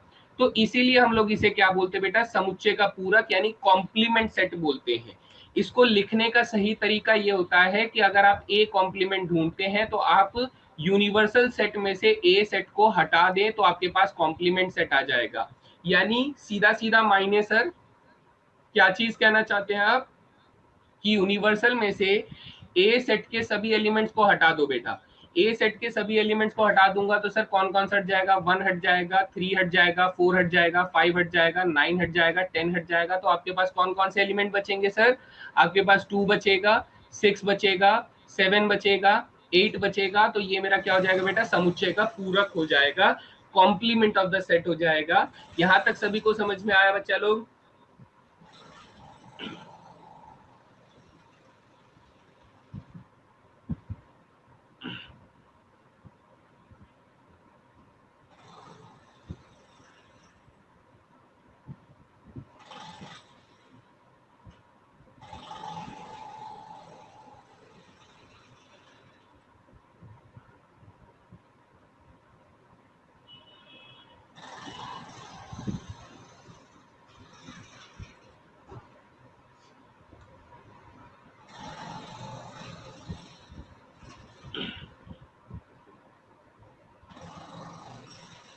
एवरीबॉडी क्लियर गाइस, है ना? चलिए बढ़िया। तो हमें पूरक समझ में आ गया सर, इसे कॉम्प्लीमेंट, इसे पता है कैसे कैसे और लिख सकते हैं, बहुत सारे लोग इसे अलग अलग तरीकों से भी लिखते हैं। आप चाहे तो ए के ऊपर सी लगा सकते हैं, आप चाहे तो ए के ऊपर ऐसे बार लगा सकते हैं, आप चाहे तो ए के ऊपर ऐसे डैश लगा सकते हैं। इन तरीकों से भी बेटा ऐसे लिखा जाता है। इन तीनों तरीकों से कॉम्प्लीमेंट यानी पूरक समुच्चय को बेटा ऐसे लिखा जाता है। तो आप ये भी नोट कर लें कि इनको ऐसे भी लिखा जा सकता है, मतलब तीनों का सेम होता है। ठीक है, मतलब तीनों का सेम होता है। जरूरी नहीं है कि सर आपने तो सिर्फ सी लिखवाया था किताब में, ये आ गया तो इसका मतलब क्या होगा या फिर इसका मतलब क्या होगा। तीनों का मतलब सेम रहेगा, तीनों तरीकों से इसे लिखा जा सकता है। सर बहुत कुछ समझ लिया, अब कुछ क्वेश्चंस लगाए जाने चाहिए। इस क्वेश्चन का आंसर करने की कोशिश करेगी जनता। आई am waiting for the right answers. अब आपको जो भी समझ में आए बेटा उसके आधार पर आप लोगों को क्या करना है, आंसर करना है ना। तो पहले सवाल का जवाब आप लोगों को मैं 45 सेकेंड दे रहा हूं, फटाफट बताएंगे इसका सही जवाब क्या रहेगा।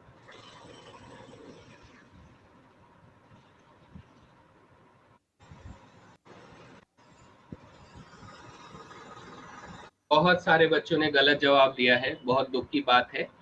सर यहाँ पर हमें ना सेट बिल्डर फॉर्म में दिया हुआ है, समुच्चय निर्माण रूप में दिया हुआ है। तो हम लोग ए सेट को लिखने की अगर कोशिश करें तो इसने साफ साफ कहा, ठीक है, ठीक है, साफ साफ कहा कि x जो है वो सर क्या होना चाहिए, x जो है वो, हाँ y नहीं होना चाहिए बेटा, वो यहाँ पर या तो यहाँ पर y होना चाहिए या तो यहाँ पर x होना चाहिए। क्लियर है बेटा, कोई जल्दबाजी में लिख दिया है ना, जल्दबाजी में लिख दिया। ये क्वेश्चन मैंने लिखा था इसलिए जल्दबाजी में लिख दिया होगा, आपको समझ में आ गया।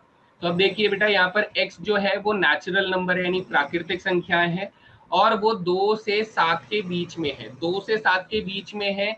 तो इसका मतलब सर 3 हो सकता है, 4 हो सकता है, 5 हो सकता है, 6 हो सकता है। तो सर इतना ही होगा ना, इनके बीच में इतना ही होना चाहिए। फिर आप क्या बोलेंगे, दूसरे वाले समुच्चय को लिखने की कोशिश करते हैं। सर इसने बोला y जो है वो एक वास्तविक संख्या है और वो 2 से 7 के बीच में या फिर बराबर हो सकते हैं। तो आप 2 से शुरू करेंगे, आप 2 के बाद बेटा 2.01 लिख सकते हैं, अब 2 के बाद बेटा 2.001 लिख सकते हैं, आप 2 के बाद 2.0000001 लिख सकते हैं, आप 2 के बाद 2.0000001 लिख सकते हैं। आप इस तरीके से बेटा हजारों करोड़ों करोड़ों को भी करोड़ों संख्याएं ऐसी लिख सकते हैं, लेकिन आप इसकी गणना नहीं कर सकते बेटा। आप कुछ भी कर लीजिए, आप बी सेट की गणना नहीं कर सकते, आप उसकी कार्डिनलिटी पता नहीं कर सकते, क्योंकि आप खुद सोचिए बेटा वास्तविक संख्या है, तो 2 के बाद बेटा 2.1 भी एक वास्तविक संख्या है, 2.01 भी एक वास्तविक संख्या है, 2.001 भी एक वास्तविक संख्या है, 2.0001 भी एक वास्तविक संख्या है। तो बेटा आप इसकी कभी भी गणना नहीं कर सकते हैं। तो इसका मतलब सिर्फ पहला वाला जो है वो बेटा एक क्या है, फाइनाइट सेट है, परिमित समुच्चय है। दूसरे वाला परिमित समुच्चय नहीं है, इसलिए only one is the right answer. किसी को कोई सवाल बच्चा लोग?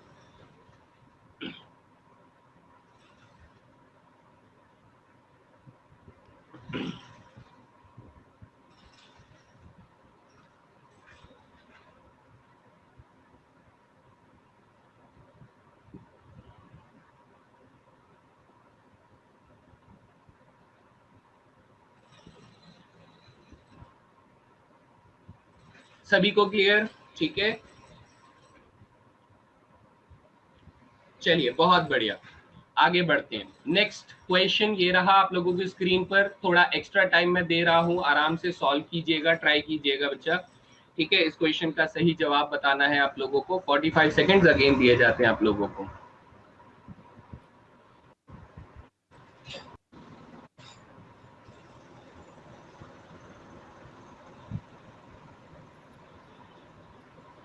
चलिए सॉल्व करते हैं। सर यहाँ पर n जो है वो आपको प्राकृतिक संख्याओं से, नेचुरल नंबर से उठाने के लिए बोला जा रहा है। यानी सर जब मैं x सेट लिखूंगा तो x सेट का पहला एलिमेंट क्या होगा सर, 4 की पावर 1 -3 इन -1 लिखेंगे तो सर 0 आ जाएगा। मेरी पहली आंसर क्या आ जाएगा, 0 आ जाएगा। फिर n की वैल्यू 2 जब रखेंगे तो 16 -6 करेंगे तो बेटा 16 -6 हो जाएगा। आपके पास कितना हो जाएगा, 16 -6 हो जाएगा। से 10 -1 कर देंगे तो सर 9 आ जाएगा। ठीक है, और फिर इसके बाद ये करेंगे। ठीक है, फिर उसके बाद हमारे पास क्या आ जाएगा बच्चा, n की वैल्यू 3 रखेंगे तो 4 का 64 -9 हो जाएगा, -1 हो जाएगा। यानी सर कितना आ जाएगा यहाँ पर, 64 माइनस यहाँ पर करेंगे तो हमारे पास बेटा 54 आ जाएगा, एंड सो ऑन आ जाएगा। ऐसे करके ये नंबर आते रहेंगे। ठीक है, ऐसे नंबर आते रहेंगे। तो मैं यहाँ पर y सेट को जब मैं बनाऊंगा तो y सेट में बेटा n की वैल्यू 1 डालेंगे तो बेटा 0 आ जाएगा, n की वैल्यू 2 डालेंगे तो 9 आ जाएगा, n की वैल्यू 3 डालेंगे तो बेटा 18 आ जाएगा, फिर 27 आ जाएगा, फिर 36 आ जाएगा, फिर 45 आ जाएगा, फिर 54 आ जाएगा, एंड फिर उसके बाद ऐसे नंबर आते रहेंगे। तो मैं क्लियरली देख पा रहा हूँ बेटा x सेट जो है, एक्स सेट क्या है, वो एक सबसेट है बेटा, प्रॉपर सबसेट है किसका बेटा, y का एक प्रॉपर सबसेट है। तो हमारा सही आंसर ऑप्शन नंबर ए हो जाएगा। बताइए क्लियर हुआ सभी को? सभी को क्लियर हुआ बच्चा लोग?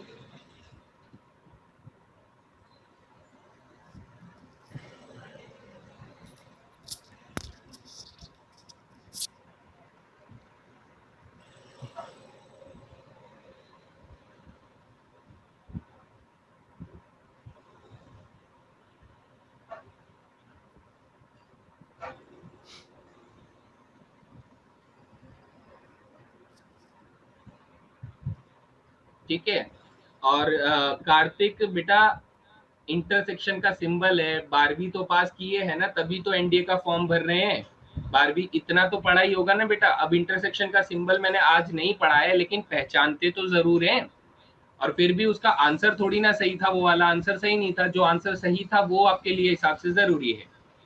y proper set of x क्यों नहीं होगा, क्योंकि बेटा y के कुछ एलिमेंट्स देख लो, y के ये वाले एलिमेंट्स कौन से, 9 18 27 36 45 इसके अंदर नहीं है, इसके अंदर नहीं है। इसलिए y जो है वो x का प्रॉपर सबसेट नहीं होगा, क्योंकि कुछ एलिमेंट्स जो y के हैं वो x के अंदर नहीं है।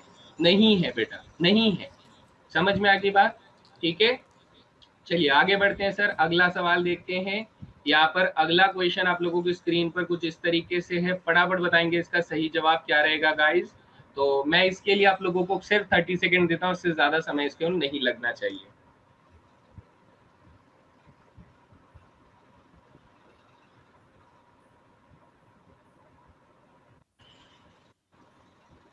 बेटा प्रॉपर सबसेट्स, प्रॉपर सबसेट्स अगर आप देखते हैं तो बेटा आपको याद है पावर सेट ऑफ ए जो होता है वो हमारे पास बेटा क्या होता है, सेट ऑफ ऑल सबसेट्स होता है। क्या होता है बेटा, सेट ऑफ ऑल सबसेट्स होता है यानी कि उप समुच्चय की बात हो रही होती है, हमें प्रॉपर सबसेट यानी उचित उप समुच्चय की बात करनी है।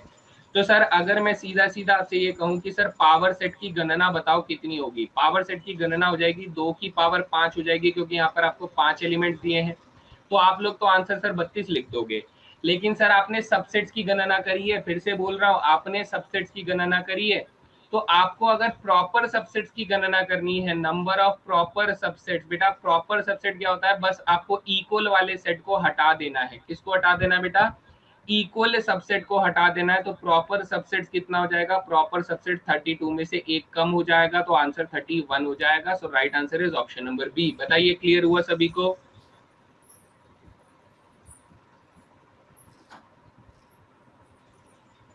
मैंने बताया था ना, प्रॉपर सबसेट में बेटा सेट छोटा तो होना चाहिए लेकिन उसके बराबर नहीं होना चाहिए, इसलिए आंसर हमारा ऑप्शन नंबर बी सही होगा। एक सेट आप कम कर दोगे बेटा, एक सेट आप कम कर दोगे, इक्वल वाला सेट जो है वो हटा दोगे, तो आपके पास प्रॉपर सबसेट आ जाएगा। Everybody clear guys? ठीक है, तो हम लोगों ने इन सारी चीजों के ऊपर डिस्कशन किया था बेटा, गड़बड़ नहीं करना है, आराम से समझते हुए चलना है ना। चलिए आगे बात करते हैं। अगला सवाल बेटा ये रहा आप लोगों की स्क्रीन पर, बताएंगे इसका सही जवाब क्या रहेगा।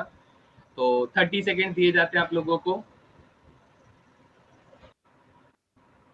चलिए बेटा, मैंने आपको याद है एक बक्सा मैंने आपको बनाकर दिखाया था, जिस बक्से के अंदर मैंने क्या कहा था कि इस बक्से के अंदर अगर एक बक्सा आप लोग परिमय संख्याओं का लिख रहे हैं, तो दूसरा बक्सा जो होगा बेटा वो अपरिमय संख्याओं का बक्सा होगा, यानी r माइनस क्यू होगा। ठीक है, तो आपको ये कह रहा है कि सर q यदि रेशनल नंबर्स हैं और x यदि इरेशनल नंबर्स हैं, तो इसे x से दिखाया जा रहा है, यानी x बराबर क्या हो जाएगा सर, r माइनस क्यू हो जाएगा। x बराबर क्या हो जाएगा, r माइनस क्यू हो जाएगा, यानी q बराबर क्या हो जाएगा सर, r माइनस एक्स हो जाएगा। ये हमारे पास ऑप्शन नंबर सी सही जवाब होता है बेटा। ठीक है, सभी को क्लियर हो गया? किसी को कोई सवाल इसके अंदर?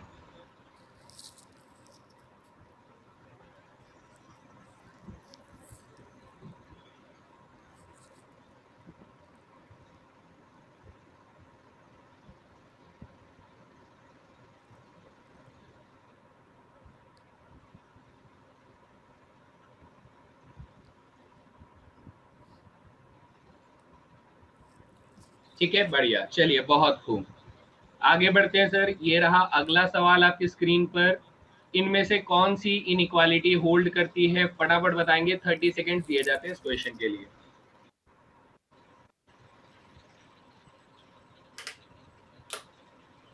चलिए बेटा, आप लोगों को मेजर इनइक्वालिटी जो मैंने लिखवाई थी वो अगर याद है तो बहुत अच्छी बात है। मैंने कहा था n जो है वो सर w से छोटा होता है, w जो होता है वो z से छोटा होता है, z जो होता है वो रेशनल नंबर से छोटा होता है, रेशनल नंबर जो होता है सर वो रियल नंबर से छोटा होता है। ये इनइक्वालिटी मैंने लिखवाई थी। इस इनइक्वालिटी के हिसाब से sir rational number natural number से छोटा होगा, गलत बात। रेशनल नंबर जो है इंटीजर से छोटा होगा, गलत बात। और रेशनल नंबर जो है होल नंबर से छोटा होगा, गलत बात। यानी ऑप्शन नंबर सी ही एकमात्र सही जवाब होता है। सभी को क्लियर बेटा?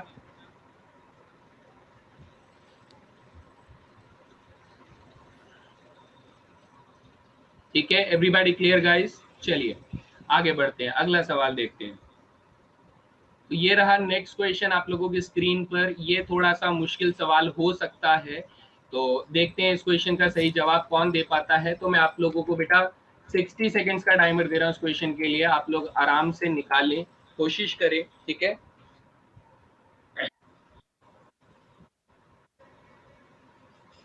हुआ है तो आप बड़े आराम से इस क्वेश्चन को आंसर कर सकते हैं कि sir x cube minus one बराबर यदि जीरो है, तो इसका मतलब sir x minus one into में एक्स का square plus x plus one बराबर जीरो, ये फैक्टराइज होकर आ जाएगा, है ना। तो आप लोग बोलेंगे सर एक बार तो एक्स माइनस वन बराबर जीरो ले लो और एक बार sir x square plus x plus one बराबर जीरो ले लो। तो आपके पास क्यूब रूट्स ऑफ यूनिटी आता है, जिसमें एक बार तो x बराबर वन आ जाता है, और जब आप इस द्विघातीय समीकरण यानी क्वाड्रेटिक इक्वेशन को सॉल्व करते हैं, तो आप लोगों के पास x बार एक बार बेटा माइनस के one plus minus under the root three iota divided by two आ जाता है। यानी ये आप लोगों के पास बेटा क्या आ जाता है, ये दो सॉल्यूशंस आ जाते हैं इसके, जब आप इसको सॉल्व करते हैं। ये मुझे कैसे पता है बेटा, इसके ऊपर पूरा का पूरा एक चैप्टर हम लोग पढ़ने वाले बेटा, जिसे क्यूब रूट्स ऑफ यूनिटी कहा जाता है। पूरा का पूरा एक चैप्टर हम लोग पढ़ेंगे इसके ऊपर। तो कहीं ना कहीं बेटा आप लोगों को ये सॉल्व करना आ जाएगा, और सॉल्व करना आ जाएगा के साथ साथ आपको ये वैल्यू भी एज इट इज याद हो जाएगी बच्चे। इसे हम लोग क्या कहते हैं, इसे हम लोग क्यूब रूट्स ऑफ यूनिटी कहते हैं। क्या कहते हैं sir? Cube roots of unity कहा जाता है, यानी इकाई का बेटा घनमूल कहा जाता है। क्या कहा जाता है? इकाई का घनमूल, यूनिटी का। ठीक है, यूनिटी का क्या बेटा? क्यूब रूट आप लोगों से कहा जाता है। So this is very well known chapter, आप लोग जानते भी हैं। ठीक है, ओमेगा और ओमेगा स्क्वायर के नाम से जाना जाता है। अब ध्यान देने वाली बात क्या है सर? ध्यान देने वाली बात यह है कि x जो है वो एक वास्तविक संख्या है। तो सर ये एक वास्तविक संख्या है, लेकिन ये दोनों वास्तविक संख्याएं नहीं है। ये कैसी संख्या है सर? ये सम्मिश्र संख्या है। कैसी संख्या है सर? ये दोनों जो आंसर है, ये दोनों आंसर बेटा कैसी संख्या है? सम्मिश्र संख्याएं, यानी कॉम्प्लेक्स नंबर्स है। कैसी है बेटा? कॉम्प्लेक्स नंबर्स है। यानी ए सेट के अंदर अगर मुझे सिर्फ और सिर्फ रियल नंबर ही लिखना है तो बेटा मैं सिर्फ 1 ही लिखूंगा, और इसके अंदर सिर्फ एक ही एलिमेंट होने की वजह से सिंगलटन सेट मेरा सही आंसर हो जाएगा। बताइए किसी को कोई सवाल यहां तक?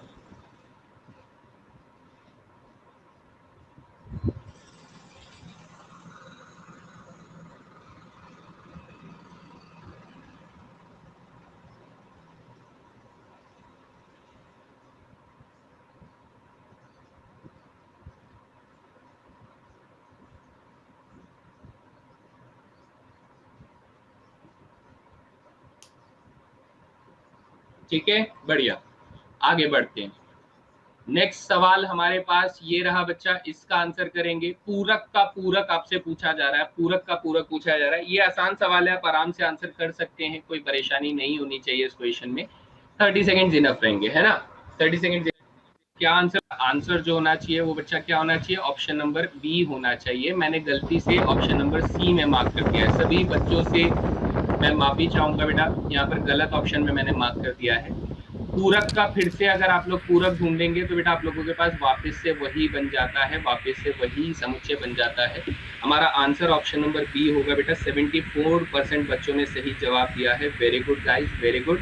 लेकिन हाँ, गलत ऑप्शन लग गया है, तो ये थोड़ा सा गड़बड़ हो गया जल्दबाजी में। एंड ठीक है, इसे आप लोग एग्जाम्पल से कैसे समझ सकते हैं? मान लीजिए बेटा यूनिवर्सल सेट जो आपके पास 1, 2, 3, 4, 5 है। कितना है? 1, 2, 4, 3, 5 है। अगर मैं एक सेट बनाता हूँ जिसमें मैं ले लेता हूँ बेटा 1, 2, 5 ले लेता हूँ, तो आप लोग क्या बोलेंगे? आप बोलेंगे सर ए का समुच्चय पूरक कितना हो जाएगा? पूरक हो जाएगा 3 और 4 हो जाएगा। यदि मैं ए के पूरक के फिर से पूरक निकालता हूँ बेटा, कॉम्प्लीमेंट निकालता हूँ, तो आप 3 और 4 को हटा दो, 3 और 4 को हटा दो तो आप कहेंगे सर 1, 2 और 5 आ जाएगा। तो सर ये वापस से कौन बन गया? ए बन गया। हमारा option number B is the correct answer. ठीक है बेटा, गलती से मैंने ऑप्शन नंबर सी को यहाँ पर सही आंसर मार्क कर दिया था, जिस वजह से आप में से बहुत सारे स्टूडेंट्स के आंसर यहाँ पर गलत हो गए हैं। बट बिल्कुल सही जवाब हमारा ऑप्शन नंबर बी रहेगा। ठीक है बच्चा लोग, चलिए एक्सप्लेनेशन भी मैंने दे दिया आप लोगों को। ये रहा अगला सवाल आपकी स्क्रीन पर। बताएंगे इस क्वेश्चन का सही जवाब क्या रहेगा? आई am waiting for the right answers. ठीक है, फटाफट बताएंगे इसका सही जवाब। चलिए बहुत बढ़िया, बहुत सारे बच्चों के जवाब सही हैं। बेटा आप लोग जानते हैं u माइनस ए जो होता है वो सर a का कॉम्प्लीमेंट होता है। अब सीधे सीधा हिसाब है, यदि सर Na के अंदर हमारे पास 13 एलिमेंट्स है, Na के अंदर अगर 13 एलिमेंट्स हैं, तो कॉम्प्लीमेंट के अंदर कितने एलिमेंट्स होंगे बेटा? हम लोग यूनिवर्सल सेट में से ए सेट के एलिमेंट्स की काउंटिंग को माइनस कर देंगे, तो 25 में से 13 गए, तो सीधा सीधा हिसाब है बेटा 12 बचने चाहिए। So right answer is option number D. Simple हिसाब है और कुछ नहीं होना चाहिए इसका, कोई चांस ही नहीं है और कुछ होने का आंसर, है ना? चलिए बढ़िया। तो अब सर हम लोग ये वाले क्वेश्चन का आंसर बताइए, इसका सही जवाब क्या रहेगा? फटाफट बताएंगे इसका सही जवाब, और मैं इसके लिए भी आपको 30 सेकेंड्स यहाँ पर दे रहा हूँ।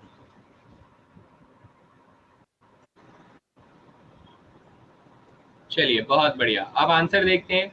इसने कहा सर एक्स जो है वो एक लेटर होना चाहिए एग्रेसिवनेस का।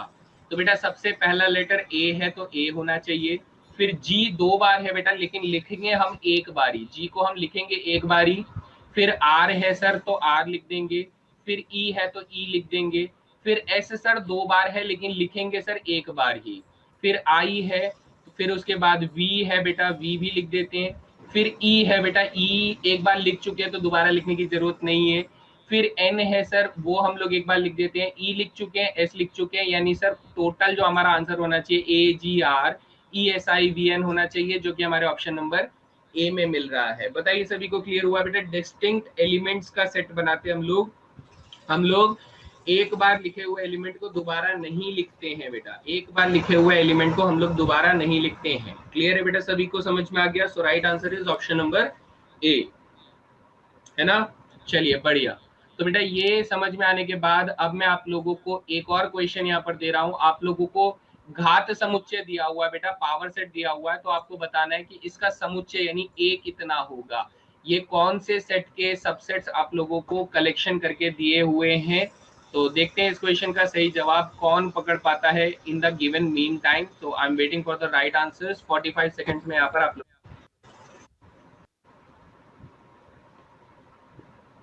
चलिए देखो बच्चा लोग, जब भी आप किसी समुच्चय का पावर सेट बनाते हैं, मेरी बात को ऐसे समझिएगा जब आपको बहुत बढ़िया तरीके से समझ में आएगा। जब आप किसी समुच्चय का पावर सेट बनाते हैं तो बेटा आप लोग क्या करते हैं, सबसे पहले फाइव लिखते हैं, फिर एक एक एलिमेंट्स के साथ सेट को लिखते हैं, फिर आप सबसे ज्यादा मैक्सिमम नंबर ऑफ सेट्स के साथ एलिमेंट लिखते हैं ये। यानी कि सर जो सबसे ज्यादा एलिमेंट्स के साथ आपको जो सेट मिलता है ना, वही मेरा कौन होता है बेटा, सेट ए होता है। यानी अब इस क्वेश्चन के अंदर अगर आप नोटिस करें तो आपको x की वैल्यू क्या दी गई है बेटा, एक तो 5 दी गई है सर, कोई प्रॉब्लम नहीं। एक आपको ब्रैकेट्स के अंदर ब्रैकेट लगाकर सेट ए दिया गया है, एक सर सेट बी दिया गया है, और एक सर हमें ब्रैकेट्स के अंदर सेट ए लगाकर बी दिया गया है, ये हमारे पास दिया गया है। यानी सर सबसे ज्यादा एलिमेंट्स के साथ जो हमारा सेट होता है ना पावर सेट के अंदर, वही मेरा बेटा क्या होना चाहिए, सेट होना चाहिए, जिसको आपको ढूंढना है। तो हमारा आंसर क्या होना चाहिए, ब्रैकेट्स के अंदर सेट ए और बी हमारा आंसर होना चाहिए। बताइए क्लियर हुआ किसी को? अगर कोई डाउट है तो पूछ सकते हैं। मैंने आपको बिल्कुल सही अप्रोच के साथ यहाँ पर एक्सप्लेन किया बच्चा लोग।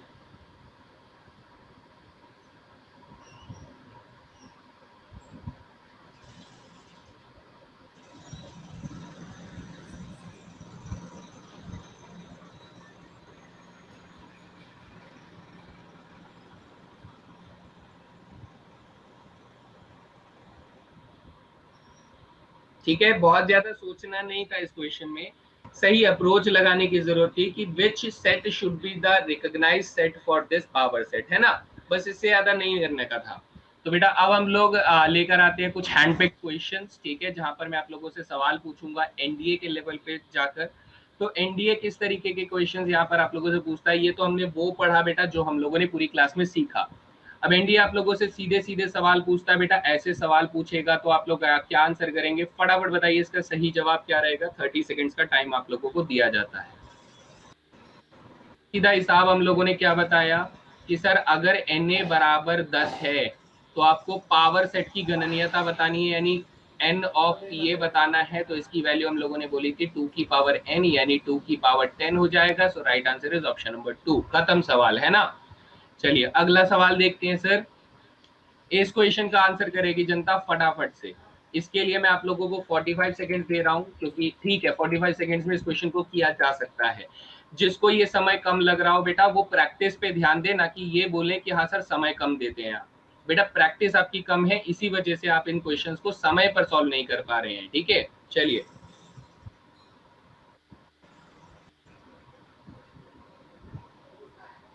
ओके। तो सर यहाँ पर हमें बोल रहा है कि x एक वास्तविक संख्या होनी चाहिए और ये बराबर 0 होना चाहिए।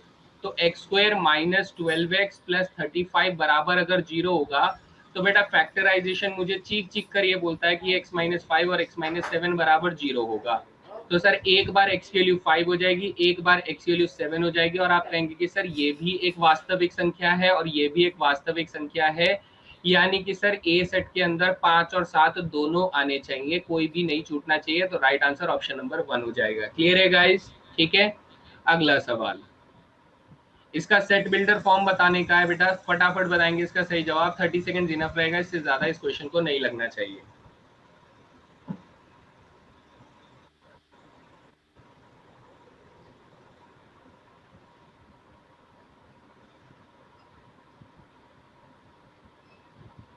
चलिए सर देखते हैं। भाई देखो 441 जो होता है ये 21 का स्क्वायर होता है, और 484 जो होता है ये सर 22 का स्क्वायर होता है, फिर उसके बाद 23 का स्क्वायर हो जाएगा एंड सो ऑन चलते चलते बेटा ये आपको 30 का स्क्वायर दे रहा है। यानी कि सर हमारी जो गिनती शुरू हो रही है वो 21 से शुरू हो रही है और 30 पर खत्म हो रही है। तो हम लोग ये बोलेंगे कि सर जो सेट ए है या फिर सेट बी है, हम लोग इसे सेट बिल्डर में अगर लिखना चाहे तो हम कहेंगे सर एक्स का स्क्वायर मेरा आंसर होना चाहिए, जहां पर एक्स की वैल्यू बेटा 21 से शुरू होनी चाहिए और एक प्राकृतिक संख्या होनी चाहिए और 30 पर खत्म होनी चाहिए। तो मेरा आंसर जो है वो सीधा सीधा बेटा ऑप्शन नंबर 2 पे बताया जा रहा है। बताइए सभी को क्लियर हुआ? ठीक है, कुछ भी नहीं है, सिंपल है, इसमें कोई बहुत बड़ी चीज मैंने यहाँ पर नहीं बताई है, सिंपल सा कॉन्सेप्ट है। 21 के स्क्वायर से शुरू हो रहा है सर, 30 के स्क्वायर पे खत्म हो रहा है, तो 20 से तो मतलब ही नहीं उठता सर, 11 से मतलब नहीं उठता सर, कोई चांस ही नहीं है। लेकिन इनमें से एक ऑप्शन सही है तो नन ऑफ दीज का भी चांस नहीं उठता है ना? Everybody clear? अगला सवाल फटाफट बताएंगे, इसमें से सही जवाब बेटा क्या रहेगा? आपको बोल रहा है इनमें से कौन सा एक समुच्चय है। बेटा याद रखेंगे सेट क्या होना चाहिए, सेट होना चाहिए वेल डिफाइंड होना चाहिए। बेटा क्या होना चाहिए? वेल डिफाइंड होना चाहिए, यानी अच्छे तरीके से परिभाषित किया जा सकता हो।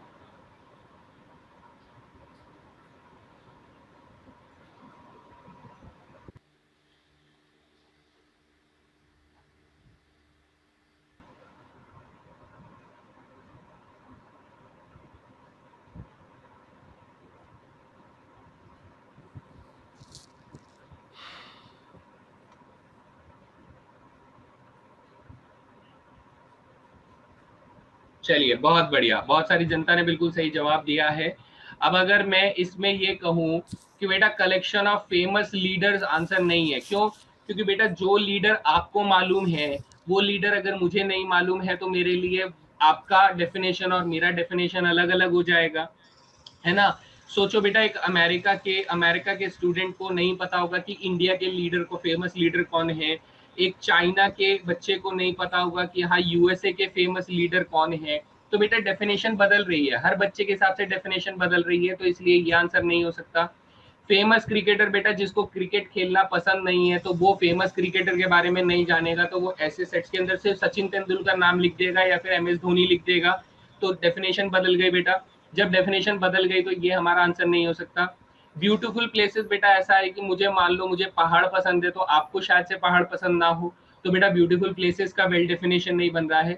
लेकिन दुनिया में हर बच्चे के लिए बेटा इंग्लिश डिक्शनरी के अंदर वॉवेल्स का जो कलेक्शन होगा वो सेम रहेगा, ये कभी नहीं बदलेगा, ए ई आई ओ यू, इसलिए ये हमारा एक समुच्चय माना जाएगा, एक वेल डिफाइंड समुच्चय माना जाएगा। सभी को क्लियर है बच्चा लोग? ठीक है, चलिए अगला सवाल आप लोगों की स्क्रीन पर ये रहा, फटाफट बताएंगे इसका सही जवाब। मैं आप लोगों को इसके लिए 45 सेकंड्स का टाइम दे रहा हूँ, थोड़ा सोच समझ कर आंसर करेंगे। इसके अंदर बेटा ये ना बराबर जीरो होना चाहिए था, जो कि शायद नहीं लिखा हुआ है। ये क्या लिखा होना चाहिए था सर? ये बराबर जीरो लिखा होना चाहिए था और उसके बाद ब्रैकेट्स बंद होना चाहिए था, यानी x square minus 4x plus 4 बराबर जीरो होना चाहिए था। तो इनमें से पूछा जा रहा है इनमें से कौन सा एक एम्प्टी सेट है बेटा, एक रिक्त समुच्चय है, फटाफट बताइए।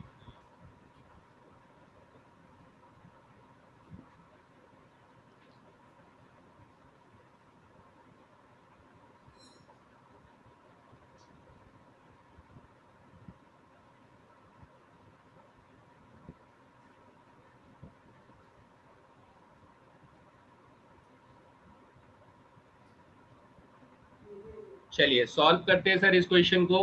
जब हम पहले इक्वेशन को सर सॉल्व करेंगे, पहली इक्वेशन जब हम सॉल्व करेंगे तो इसे देखना बेटा, x square minus 4x plus 4 बराबर जीरो जब सॉल्व करेंगे तो आपको x माइनस 2 का होल स्क्वायर बराबर जीरो मिलेगा, यानी x की वैल्यू 2,2, यानी दो वैल्यूज मिलेगी बेटा 2,2, आपको x की दोनों वैल्यूज 2 मिलेगी। यानी पहले वाले ऑप्शन में जो सेट बनेगा बेटा उसमें सिर्फ एक ही एलिमेंट आएगा, क्योंकि ये दोनों के दोनों बेटा एक वास्तविक संख्याएं हैं। यानी कि सर हमें तो एम्प्टी बताना था, यानी ये वाला आंसर नहीं होगा। फिर अगर मैं दूसरे ऑप्शन में जाऊं तो बेटा एक्स क्यूब माइनस 1 बराबर जीरो बोल रहा है, जिसमें से सर एक्स की वैल्यू 1 ओमेगा और ओमेगा का स्क्वायर आ जाता है। लेकिन सर हमें सिर्फ वास्तविक संख्या लिखनी थी, तो हम लोग जो दूसरे ऑप्शन का जो सेट बनाएंगे बेटा वो सेट के अंदर क्या जाएगा, सिर्फ 1 आ जाएगा, तो सर ये भी एक एम्प्टी सेट नहीं है। तीसरे वाले सेट के अंदर जाते हैं सर। तीसरा सेट जो है वो एक्स स्क्वायर बराबर -1 बोल रहा है, यानी एक्स की वैल्यू क्या हो जाएगी बेटा, प्लस माइनस आयोटा हो जाएगी। आप लोगों ने कॉम्प्लेक्स नंबर का कॉन्सेप्ट अगर नहीं पढ़ा है तो थोड़ा सा मुश्किल हो सकता है। ये दोनों के दोनों सर वास्तविक संख्याएं नहीं होती हैं, इसका मतलब जो तीसरे ऑप्शन का सेट है बेटा वो फाई हो जाएगा, वो एम्प्टी सेट हो जाएगा। So right answer is option number 3। Clear है बेटा सभी को? ठीक है, चलिए बहुत बढ़िया। सभी को ये छोटी छोटी बातें पता होनी चाहिए, वरना सेट्स के अंदर ऐसे क्वेश्चन पूछे जाते हैं, डेफिनेटली पूछे जाते हैं। दूसरे चैप्टर्स को मिक्स करके जनरली क्वेश्चन पूछे जाते हैं। अगला सवाल बेटा क्या कहता है, आपसे पूछ रहा है कि ये दोनों सेट्स जो हैं वो हमारे इक्विवेलेंट सेट हैं, इक्वल हैं या सबसेट्स हैं? बताइए, फटाफट बताएंगे इसका सही जवाब।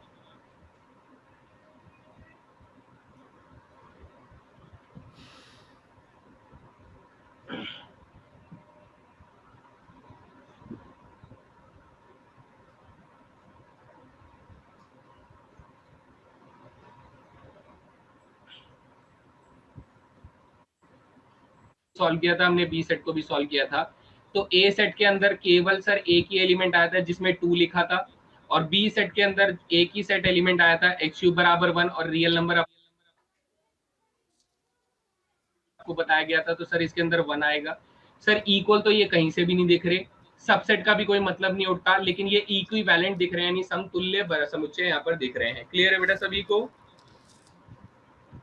ठीक है, हम लोगों ने अभी इसके ऊपर किया था, हम लोगों ने पूरा एक्सप्लेनेशन देखा। बस आपको ये इक्वेशंस को सॉल्व करना है बेटा। इन इक्वेशंस को सॉल्व करके जो भी आंसर आ रहा है आप उन्हें लिख सकते हैं बड़े आराम से। चलिए आगे बढ़ते हैं सर। अगला सवाल, इनमें से आपको इनफाइनाइट सेट पहचानना है बच्चा। 30 सेकंड इनफ रहेंगे इस क्वेश्चन को करने के लिए।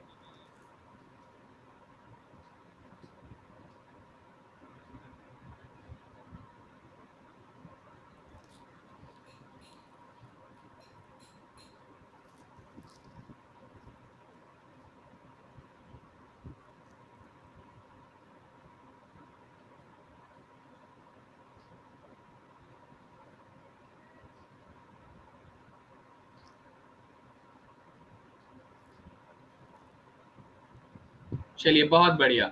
यहाँ पर सर हमें बोला जा रहा है फाइनाइट पूछा जा, इनफाइनाइट पूछा जा रहा है। एक्स नेचुरल नंबर है, तो सर पहला सेट जो बनेगा वो बनेगा 2.5 से 3.5 के बीच में, यानी सर 3 आ जाएगा, यानी कि सर ये इनफाइनाइट नहीं है। दूसरा ऑप्शन जो बोल रहा है सर रियल नंबर होना चाहिए लेकिन एक्स स्क्वायर की वैल्यू 2 होनी चाहिए, तो 2 होनी चाहिए, तो यानी एक बार √2 हो जाएगा, एक बार -√2 हो जाएगा, और कुछ तो नहीं होगा सर, ये भी इनफाइनाइट नहीं है। एक्स एक रियल नंबर है 2.5 से 3.5 के बीच में बेटा, ये हमारा इनफाइनाइट जरूर है, क्योंकि सर 2.5 के बाद आप लोग लिखेंगे 2.51, 2.51 के बाद बेटा 2.501 लिख सकते हैं, 2.5001 लिख सकते हैं, 2.5001 लिख सकते हैं। तो बेटा ऐसे कितने नंबर्स लिखेंगे आप? अनंत ऐसी संख्याएं बेटा लिख सकते हैं, तो इसलिए ये एक तरह का इनफाइनाइट सेट हो जाता है, अपरिमित समुच्चय हो जाता है। क्लियर हुआ बेटा? अनंत सेट, अनंत समुच्चय, अपरिमित समुच्चय आप इसे बोल सकते हैं। चलिए बच्चा आखिरी क्वेश्चन की तरफ चलते हैं। इस क्वेश्चन का आंसर भी दे देगी फटाफट से जनता, तो मुझे लगता है 30 सेकंड इनफ रहेंगे इस क्वेश्चन को करने के लिए। तो आपको घात समुच्चय बताना है बेटा, पावर सेट बताना है, ठीक है? फटाफट बताएंगे इसका सही जवाब।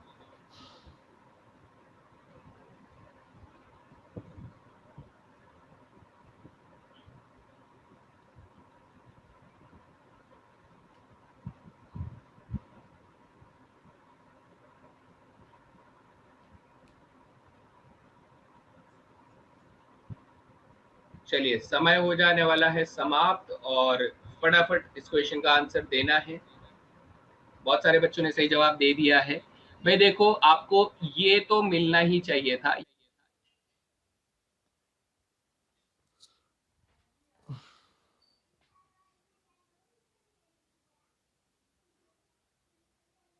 फटाफट इस क्वेश्चन दिया है। भाई देखो, आपको ये तो मिलना ही चाहिए था, यानी आप जब इसका पावर सेट बनाएंगे तो सर पहला जो होगा 5 होगा, फिर ए होगा, फिर बी होगा, और फिर ए बी होगा। दूसरा कॉमन सेंस ये कहता है कि सर अगर हमारे पास एक्स की जो कार्डिनलिटी है वो 2 है, यानी sir power set of x की कार्डिनलिटी कितनी होनी चाहिए? 2 की पावर 2 होनी चाहिए, यानी 4 होनी चाहिए। तो सर ये नहीं हो सकता, ये नहीं हो सकता, क्योंकि इनके अंदर तो तीन एलिमेंट्स हैं, और इतना ही काफी है बेटा मुझे ऑप्शन नंबर 1 को आंसर करने के लिए। तो ये हो गया हमारा पावर सेट का कॉन्सेप्ट, है ना बच्चा, सभी को समझ में आ गया। तो ये कुछ क्वेश्चंस थे जो मैं आप लोगों के लिए लेकर आया था बच्चा, ठीक है। तो अब हम लोग होमवर्क डिस्कस कर लेते हैं। होमवर्क हमारे लिए क्या क्या है सर?